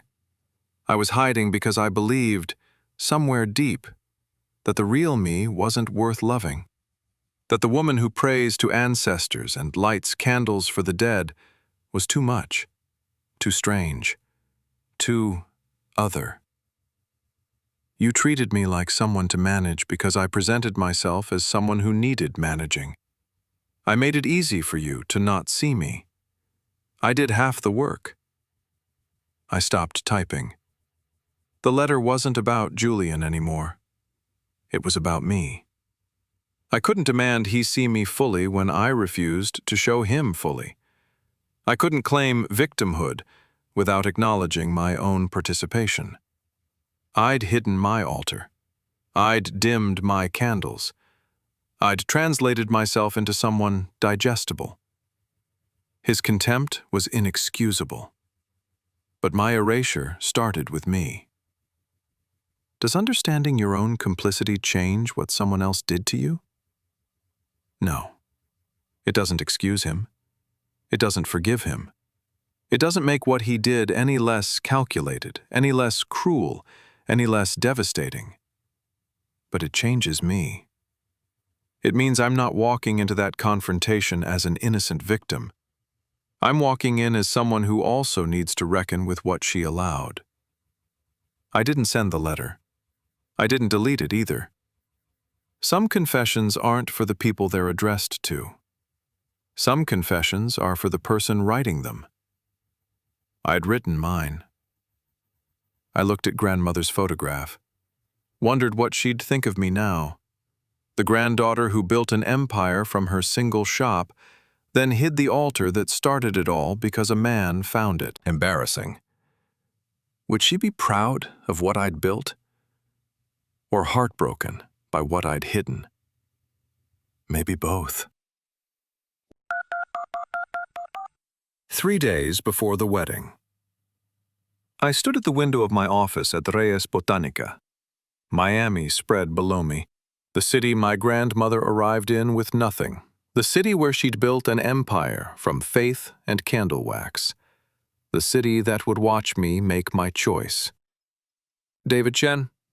David, it's Valentina Reyes. I heard his posture change through the phone, the careful attention of a man whose commission depended on my next words. Ms. Reyes, have you made a decision about the Hayes Ventures offer? I have questions first. I kept my voice clinical. The CEO asking for information, not the woman whose life had collapsed, not the fiancé who discovered she was a line item in an acquisition timeline. What happens if I reject the Hayes acquisition and take the IPO at reduced valuation? That's an unusual path. Chen's voice was careful now. Without Hayes Ventures backstopping, we're looking at current market conditions. Investor sentiment after the publicity concerns has been mixed. Numbers, David. Current pricing estimates? $380 to $400 million. That's down from the $500 to $520 million we projected 6 months ago. You'd be leaving $100 to $150 million in unrealized value. $150 million. I let that number sit. $150 million. The cost of rejecting Julian's offer. The cost of keeping control. The cost of refusing to let Hayes Ventures strip the shrines from my grandmother's stores. And if I accept their offer instead? $600 million guaranteed. Chen's voice brightened. They've structured generous terms. You'd retain a significant stake, board seat, operational input on the brand modernization clause. Yes. He hesitated. There are provisions for updating certain aesthetic elements, streamlining the retail experience, but those are negotiable, Ms. Reyes. We could push back on specific language. The clause eliminates altars from store entrances, phases out ritual product lines, removes what they call shrine elements. That's a significant concern for you? My grandmother built the first Reyes Botanica with an altar in the entrance. Every store since has had one. She said customers should know who we are before they buy anything. That's not negotiable. Chen was quiet. I heard him calculating, not just numbers, but how to manage a client who was about to make what the market would call an irrational choice. Ms. Reyes, I understand the sentimental value. It's not sentimental. It's structural. It's who we are. It's why customers trust us. And it's not for sale.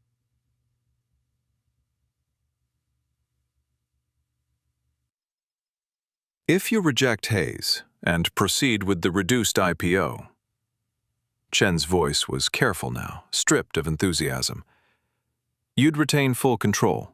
No outside voting rights, no brand modernization requirements.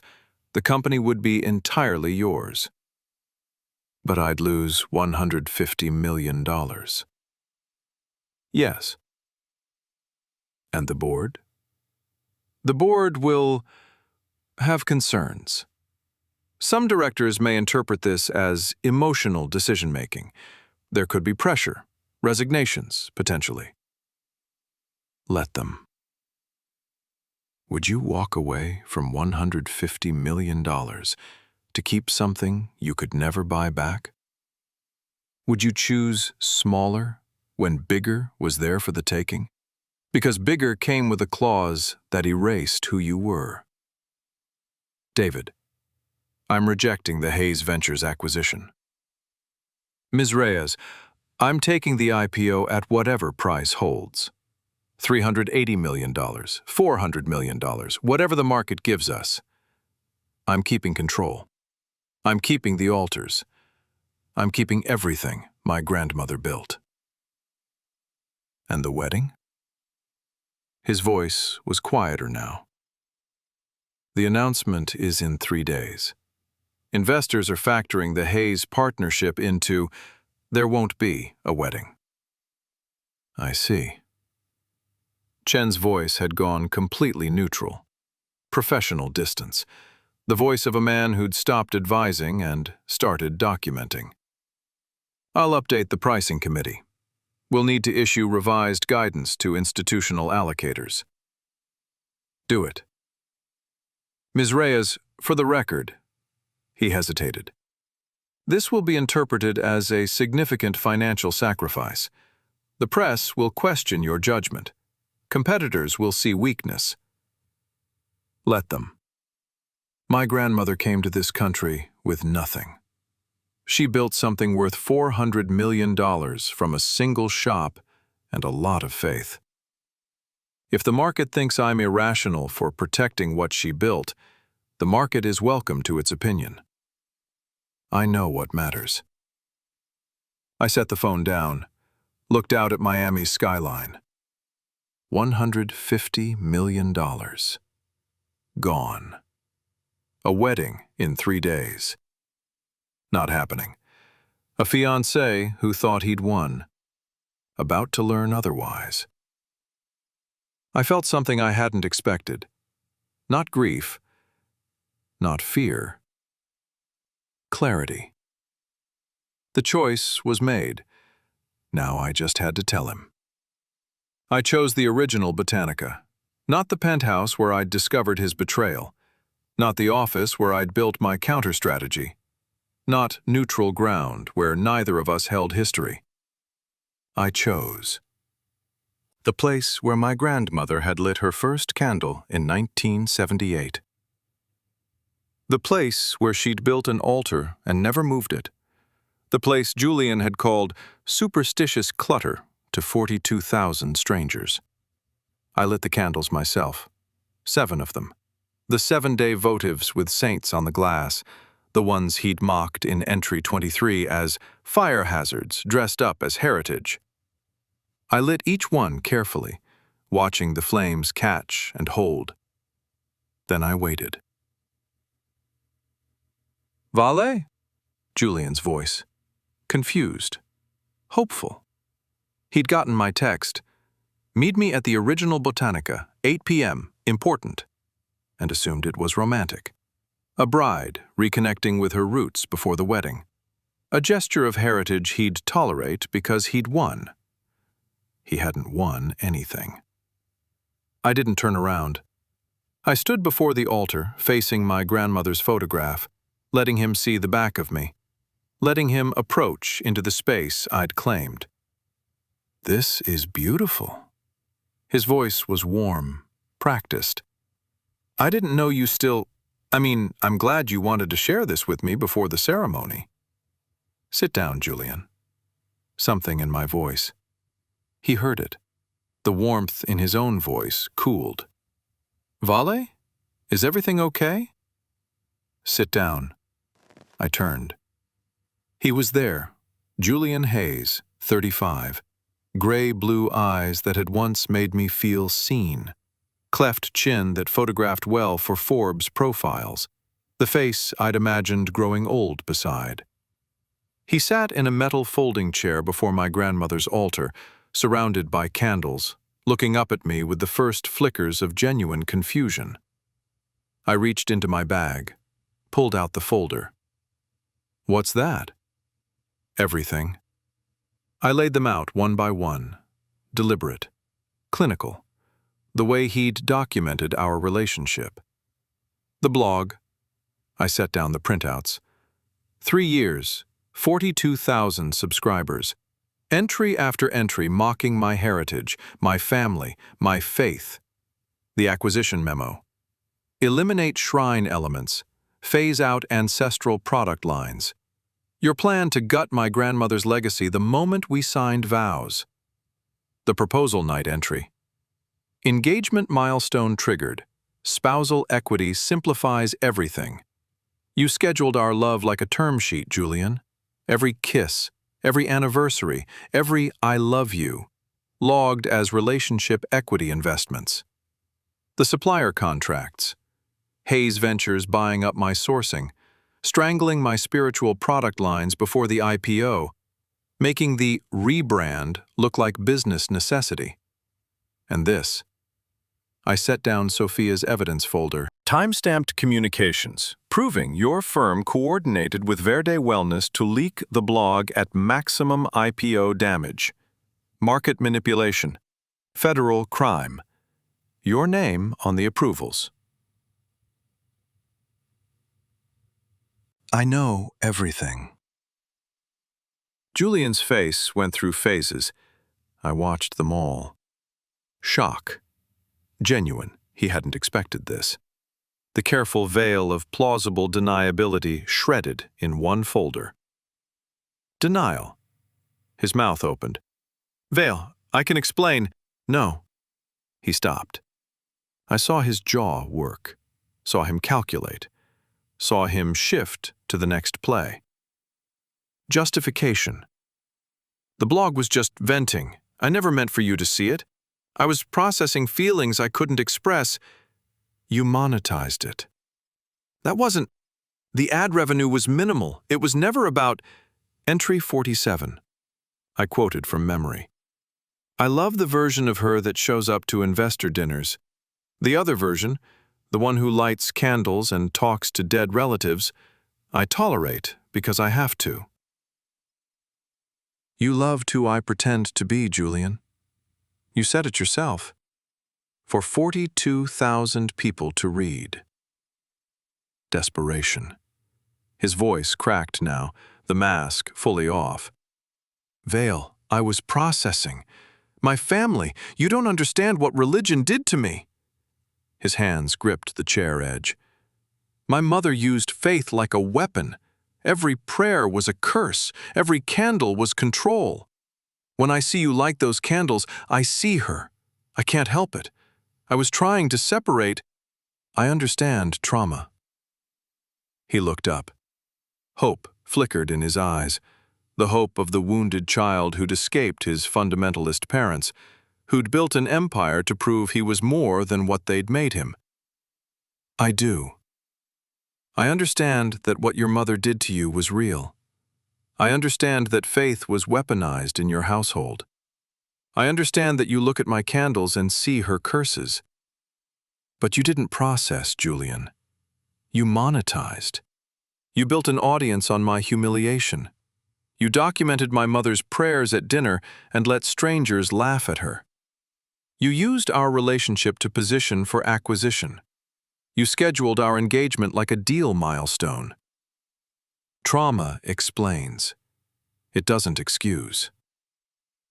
I picked up the SEC evidence folder, held it where he could see. "I could destroy you." Julian's face went pale. I watched real fear enter his eyes, not the fear of a man caught in a lie, but the fear of a man watching everything he'd built collapse. "This evidence is clean. Your firm wouldn't survive an SEC inquiry.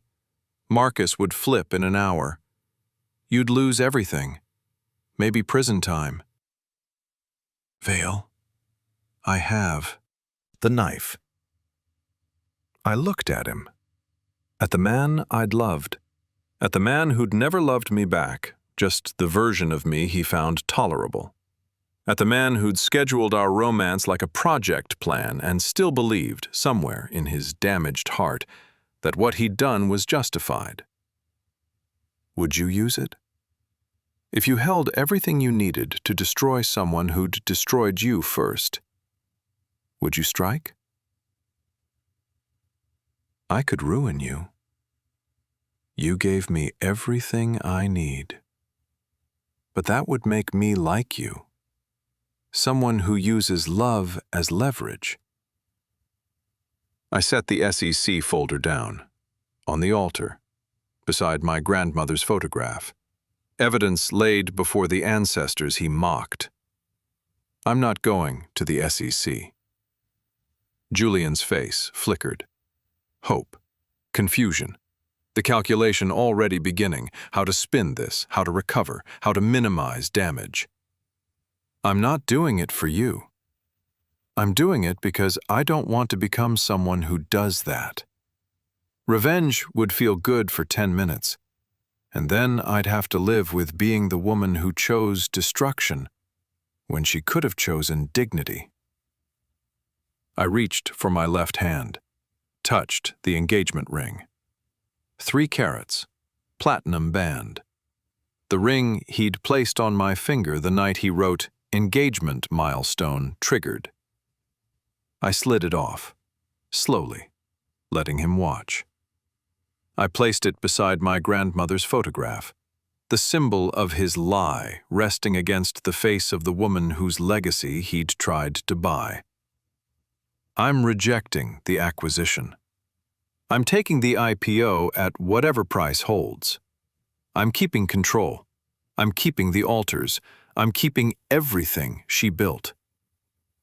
And I'm not marrying you. Julian sat frozen. I watched something collapse behind his eyes, not just his plan, not just his future with me, but some fundamental belief that he could calculate his way through anything, that emotion was a variable to be managed, that people were assets to be acquired. Vale, don't. I turned to the altar, picked up a match, struck it. I lit the 7th candle. The 7th one. Grandmother's favorite number, the number of completion, the number that meant a prayer had been heard. This is who I am. I watched the flame rise, steady and true.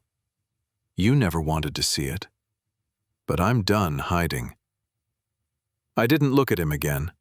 I walked to the door, opened it, let Miami's night air wash over me. Goodbye, Julian. Behind me, in the Botanica, a man sat, alone among candles, surrounded by evidence of his own cruelty. Facing my grandmother's photograph and the ring I'd left on her altar, I didn't hear him cry. I didn't hear him move. I didn't look back. I stepped onto the sidewalk. Miami at night. Traffic humming on Calle Ocho, restaurants still glowing, couples walking, families lingering, the whole machinery of Little Havana continuing like nothing had happened, like I hadn't just ended a 3-year relationship, sacrificed $150 million, and left my engagement ring on my grandmother's altar. I walked. No destination, just forward. My phone, in my pocket, vibrating with messages I didn't want to read.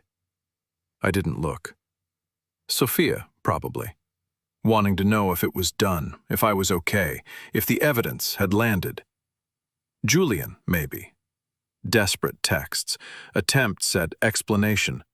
The scramble of a man watching his strategy collapse. The banker, David Chen, processing the news that his $500 million IPO had just become a $380 million IPO because his client chose altars over equity. I didn't look. I passed shops I'd known since childhood. The butcher where Carmen bought pernil for Christmas. The cafe where I'd studied for the SAT while drinking cortaditos too strong for a teenager. The Botanica, not ours, a competitor's, where the owner had waved to my grandmother every morning for 30 years. This was where I came from. These streets, these people, this world that Julian had called superstitious clutter. I was still here. I stopped before a shop window. Closed for the night, but the streetlight caught the glass, made a mirror. I looked at my reflection. No engagement ring. My left hand hung at my side, and the ring was gone. The ring that had weighed 2.4 carats and 3 years of lies. The ring that had caught light while I lay beside him, believing I was loved. The ring that now rested on my grandmother's altar, evidence of what I'd almost become. My hand looked strange without it. Lighter, unfinished. Free. I looked at my face. Dark circles under the eyes. 3 weeks of fractured sleep. The jaw that had stayed clenched for days. The expression of a woman who'd just walked away from $150 million and a fiancé. I wasn't smiling, but I wasn't crying either. I just lost $150 million. I said it out loud, to myself, to the reflection, to Miami's indifferent night, and a fiancé, and a wedding, and a future I planned for 3 years. And I feel lighter than I have in 3 years. I didn't understand it. The math didn't make sense. I'd given up fortune, partnership, the appearance of a life that fit. I'd chosen to be smaller on paper, harder for investors to read, more confusing to the market. But the weight was gone.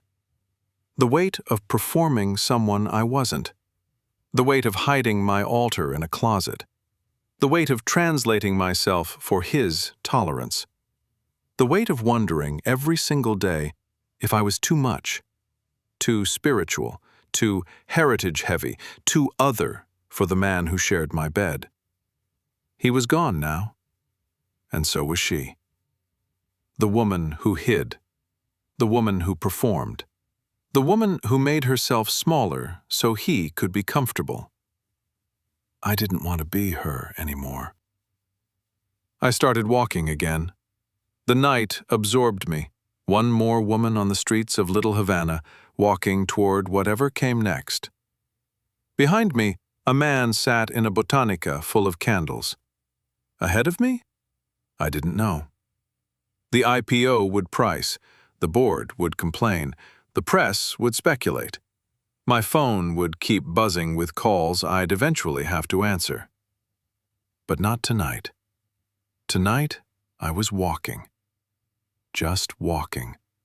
Letting the city hold me the way it had held my grandmother when she'd arrived with nothing. The way it had held Carmen through widowhood and single motherhood and every hard year. The way it would hold me through whatever wreckage came next. I didn't have a plan. I didn't need one yet.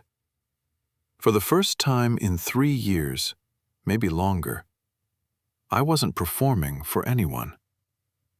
I was just here, walking through Miami. Valentina Reyes. No fiancé, no ring, no mask. Just me. 5 days later. The original wedding date. Vale stands at the boarding gate, ticket in hand, single carry-on at her feet. Destination? Havana. She's going alone. Going to the place Julian mocked. Going to light a candle in the country where her grandmother was born, on the day she was supposed to exchange vows. She looks at the gate number, looks at the ticket, looks at the empty seat beside her that won't be filled by a husband. Something is beginning. She doesn't know what yet. The plane touched down in Havana at 2:47 p.m. I was supposed to be here with 63 guests.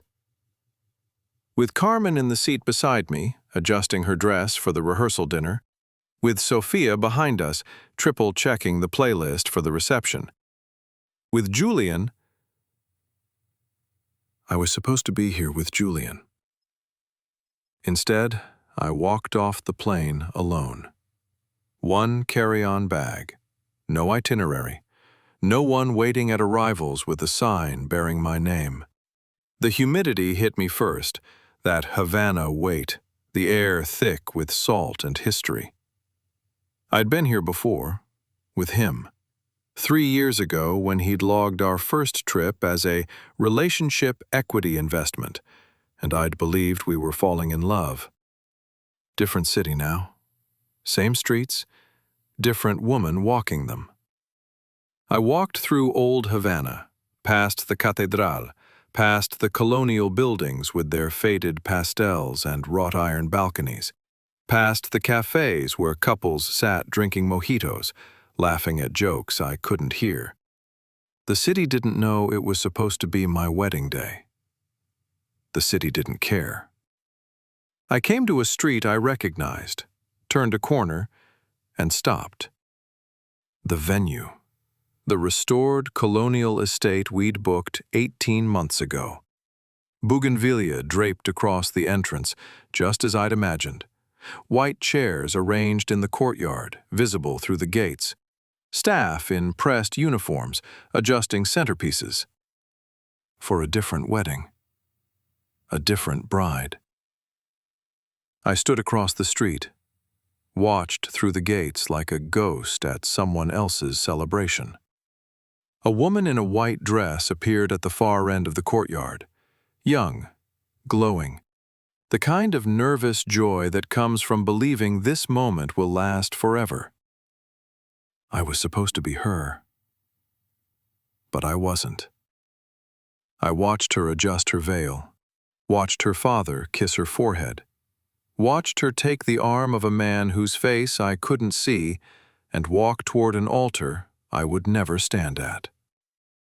If you could trade places, go back to believing, go back to not knowing, would you?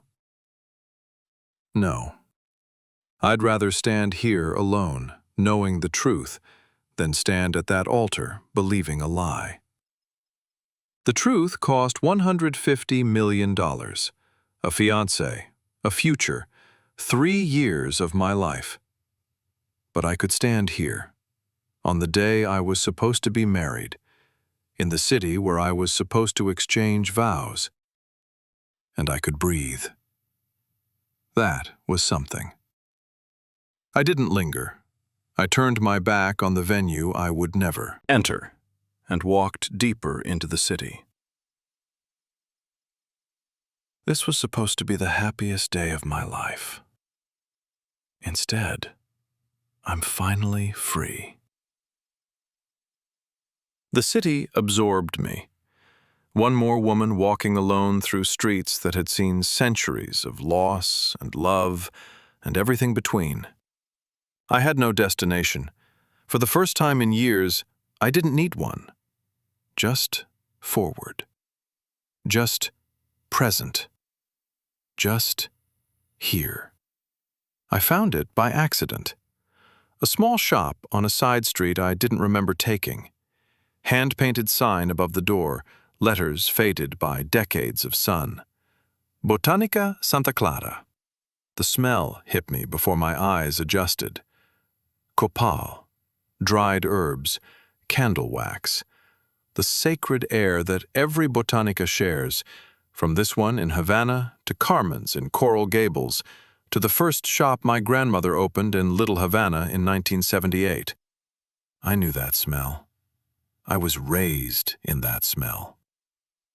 The shop was small, crowded with shelves of candles, santos, herb bundles, prayer cards, a world my grandmother would have recognized instantly, a world Julian would have photographed for his blog.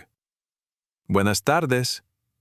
An old woman, 70s, maybe older, white hair pulled back, dark eyes sharp and knowing, hands folded on the counter, watching me the way Carmen watches me, seeing more than I show. Buenas tardes. I browsed the shelves, not looking for anything, just being present, letting my fingers trail across the candle labels, the saint cards, the bottles of Florida water. Remembering why this matters. You're the one from the news. I turned, startled. Hadn't expected to be recognized in Havana. Hadn't expected anyone here to know. I'm sorry?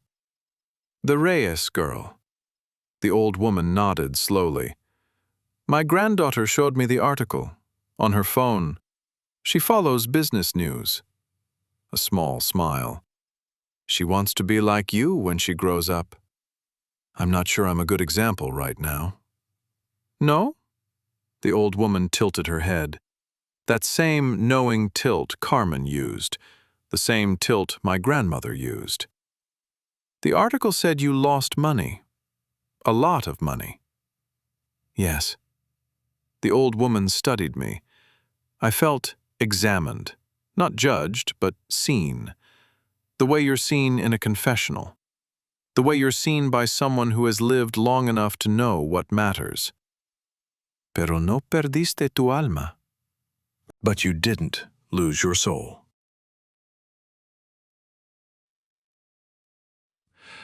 The words landed like a benediction, like absolution, like the validation I'd been unable to give myself. How do you... Your grandmother. The old woman's voice softened. Rosa, yes? She came here once, 30 years ago, maybe more, bought candles for a new shop she was opening in Miami. I remember her. She had your face, your hands. You knew her? For one afternoon. The old woman smiled, a smile that held 30 years of memory.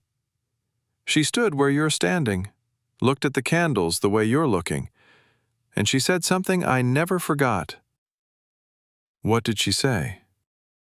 She said, I'm going to build something that reminds our people who they are. The old woman's eyes held mine. So when they're lost, they have somewhere to come home. Did you? Finally, I almost forgot. The old woman didn't move toward me, didn't offer comfort or platitudes, just waited, the way grandmothers wait, the way ancestors wait, for the truth to finish arriving. Almost doesn't count. You remembered in time. That's what matters.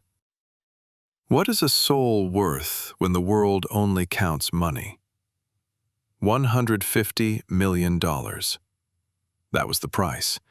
The gap between what the market expected and what I chose. But standing here, in a botanica in Havana, on the day I should have been married, receiving a blessing from a stranger who remembered my grandmother, the math didn't matter anymore. I wiped my face, straightened. I need a 7-day candle. White. The old woman nodded, reached beneath the counter, produced a candle, tall glass, white, a simple saint's image on the label. For someone living or someone gone? Both. She handed me the candle, didn't name a price. Your grandmother would have done the same for my granddaughter. Consider it paid. Thank you. The old woman smiled, the smile of someone who understands that some debts are settled across generations, not transactions. Go light it. The altar is in the back. She's waiting. The altar was in the back. A small room behind a curtain, cramped, cluttered, perfect. Not a showpiece, not designed for visitors, just a space where the sacred lived, tended by hands that knew how to keep it alive. Candles everywhere, votives flickering in red glass, 7-day candles in rows, each one burning for someone, living or gone, sick or struggling, loved or lost. Photographs pinned to the wall behind them, faces I didn't know, lives I'd never touch, the ancestors of strangers, watching. I knelt. The floor was worn smooth, generations of knees in this exact spot. I could feel them. Every woman who'd knelt here before me. Every prayer that had risen from this place toward whatever waits beyond. I lit my candle, the white one, the 7-day, the one the old woman had given me for debts settled across generations.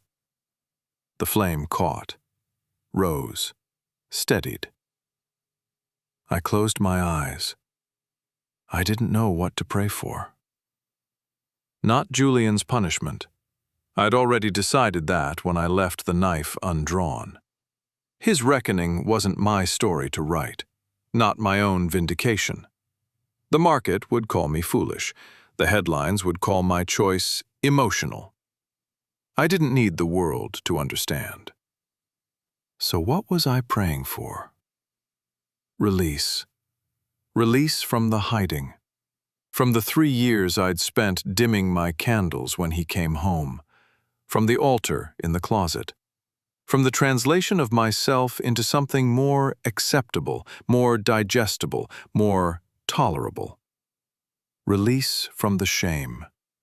The shame of believing, somewhere deep, that the real me wasn't worth loving. That my heritage was something to manage, not celebrate. That Julian's tolerance was the best I could hope for. Release from him. Not because I hated him. Hatred would have been easier. Hatred would have let me destroy him without cost.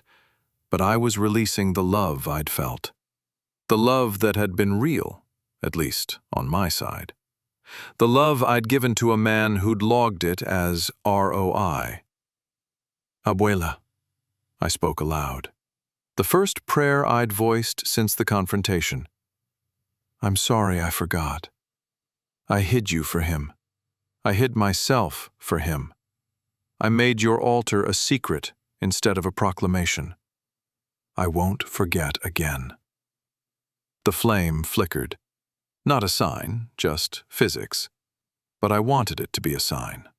I wanted her to hear. Maybe that was enough. The wanting, the speaking, the showing up. If you could say one thing to someone you've lost, not knowing if they'd hear, what would it be? I'm keeping your altar in the entrance where everyone can see the way you always wanted. I stayed there for a long time, kneeling, watching the flame, letting the prayers of strangers surround me, the murmurs of every woman who'd knelt on this worn wood, asking for healing or guidance or the strength to keep going. The old woman didn't intrude. She understood. Some vigils can't be interrupted. When I finally rose, my knees ached.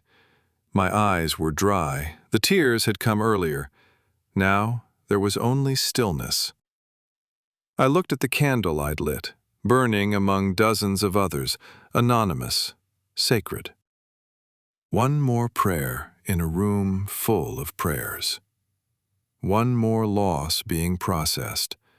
One more woman trying to find her way forward. I touched the altar, pressed my palm flat against the wood. Thank you for holding all of us. The old woman was at the counter when I emerged. She didn't ask what I'd prayed for, didn't offer comfort or advice. She just nodded. The nod of someone who'd knelt in that room 1,000 times and knew what it cost and what it gave. Go home, mija. Build what she asked you to build. I walked out into Havana's afternoon light. The candle behind me, burning for debts I couldn't name. But lighter now, somehow. Lighter. That evening, I finally checked my phone. The hotel was modest, nothing like the colonial estate where I was supposed to spend my wedding night. A narrow room, a ceiling fan turning slow circles, a balcony overlooking a street where locals sat on stoops, talking and laughing, living lives that had nothing to do with IPOs or acquisition memos, or men who documented love like transactions. The screen lit up with dozens of messages. Sophia, Carmen, my banker, board members, journalists requesting comment. Julian. I deleted his without reading. Sophia's text was the one that mattered.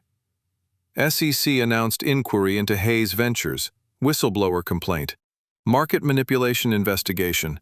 It's going to be public. I read it twice, let the words settle. Whistleblower. Not me. Someone inside Julian's own firm had seen what was happening and couldn't stay silent. Marcus, probably, the guilty. Conscience, who'd warned me to be careful what I signed. Or someone else who'd watched the supplier squeeze and the blog monetization and the coordinated leak and finally decided the cost of silence was higher than the cost of speaking. I hadn't reported him. I'd kept the knife sheathed. I'd walked away with my evidence and my dignity and let the universe sort the rest. And the universe had sorted it. Does it matter who delivers justice, as long as it arrives? I scrolled to Sophia's next message.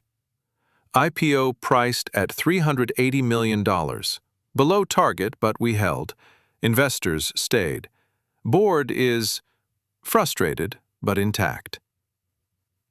$380 million. Not the $500 million we'd projected. Not the $600 million Julian had offered to guarantee in exchange for my grandmother's legacy. $120 million less than the world expected.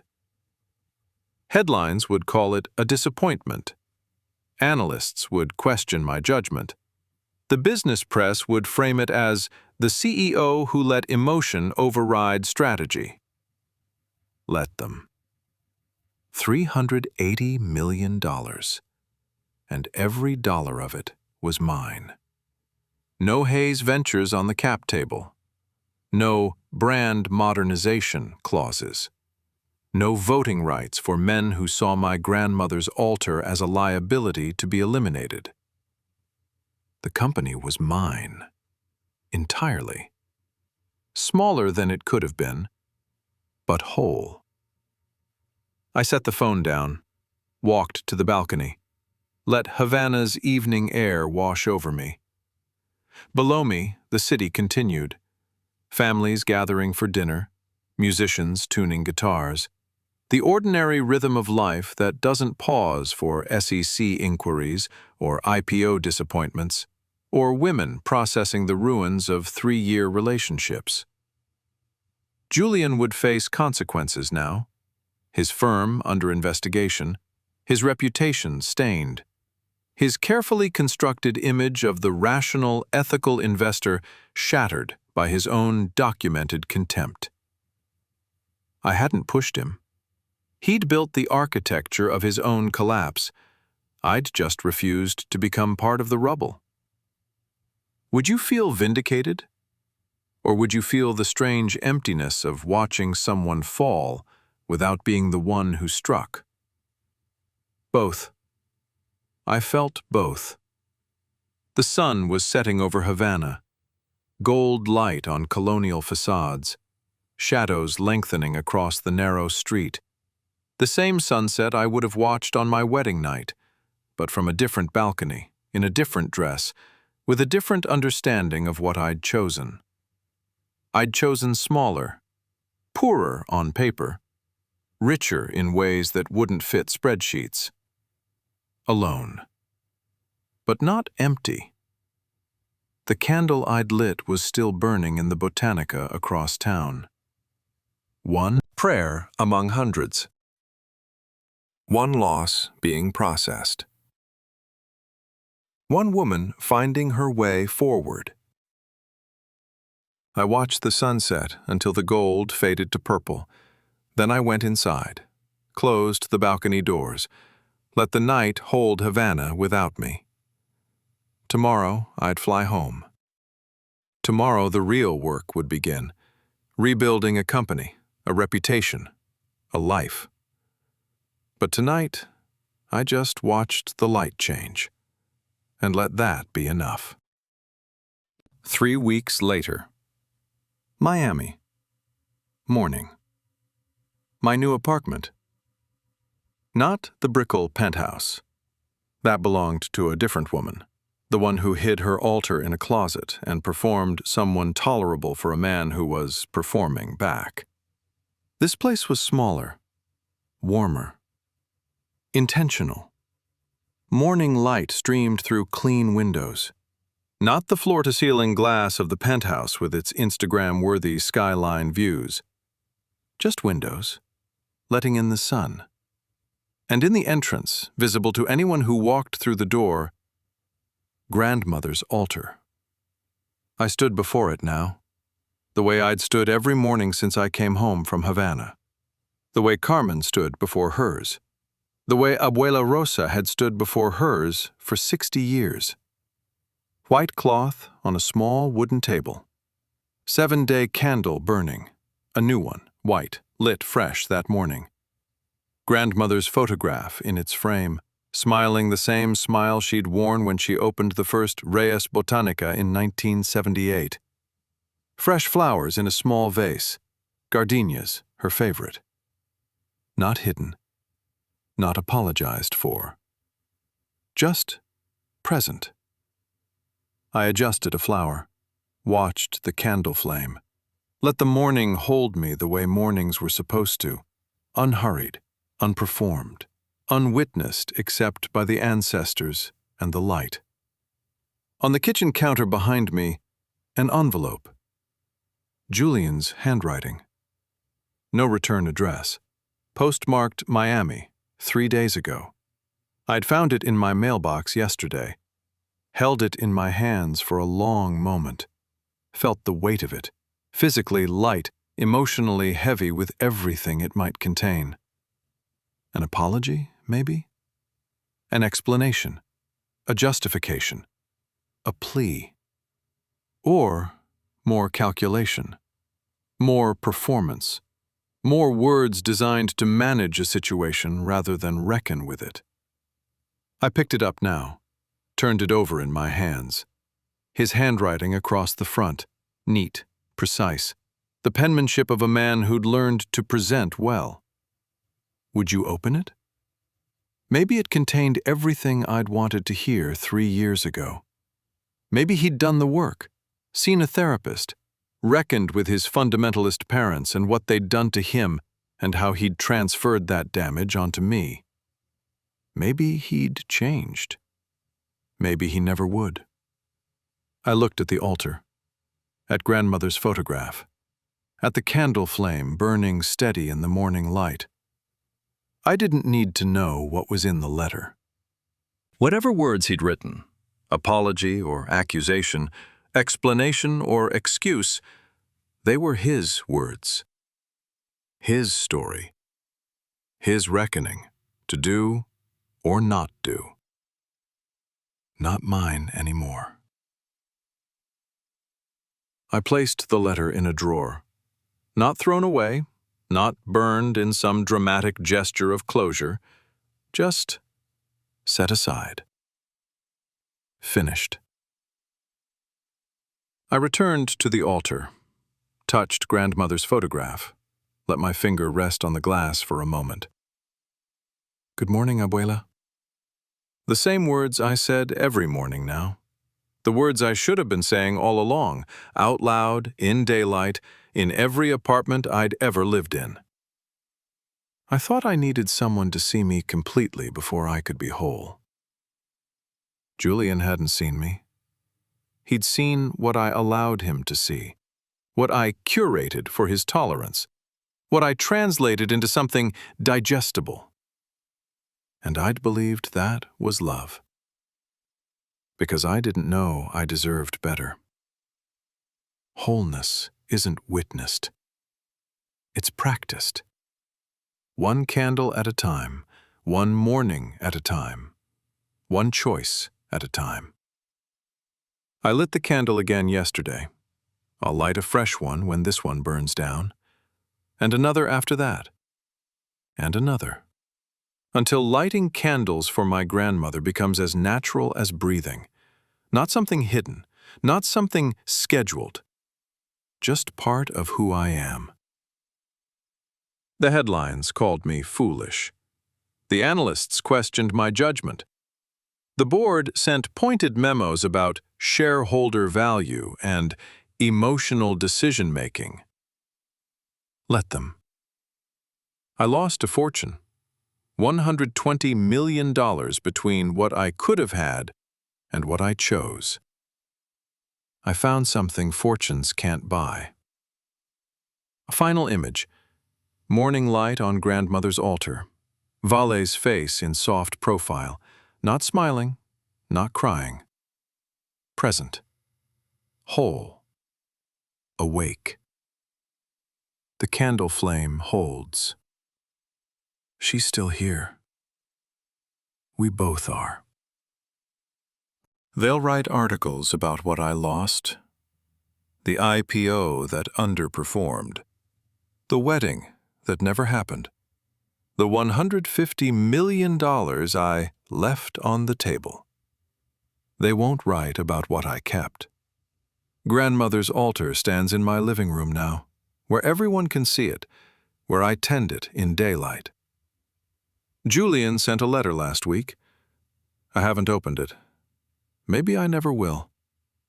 His story isn't mine to finish. I thought I needed someone to see me completely before I could be whole. But wholeness isn't witnessed. It's practiced. One candle at a time. One morning at a time. One choice at a time. I lost a fortune. I found something fortunes can't buy.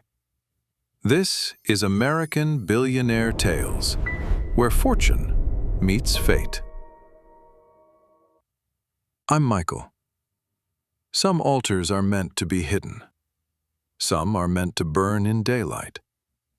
The difference is knowing which one you're willing to lose everything for.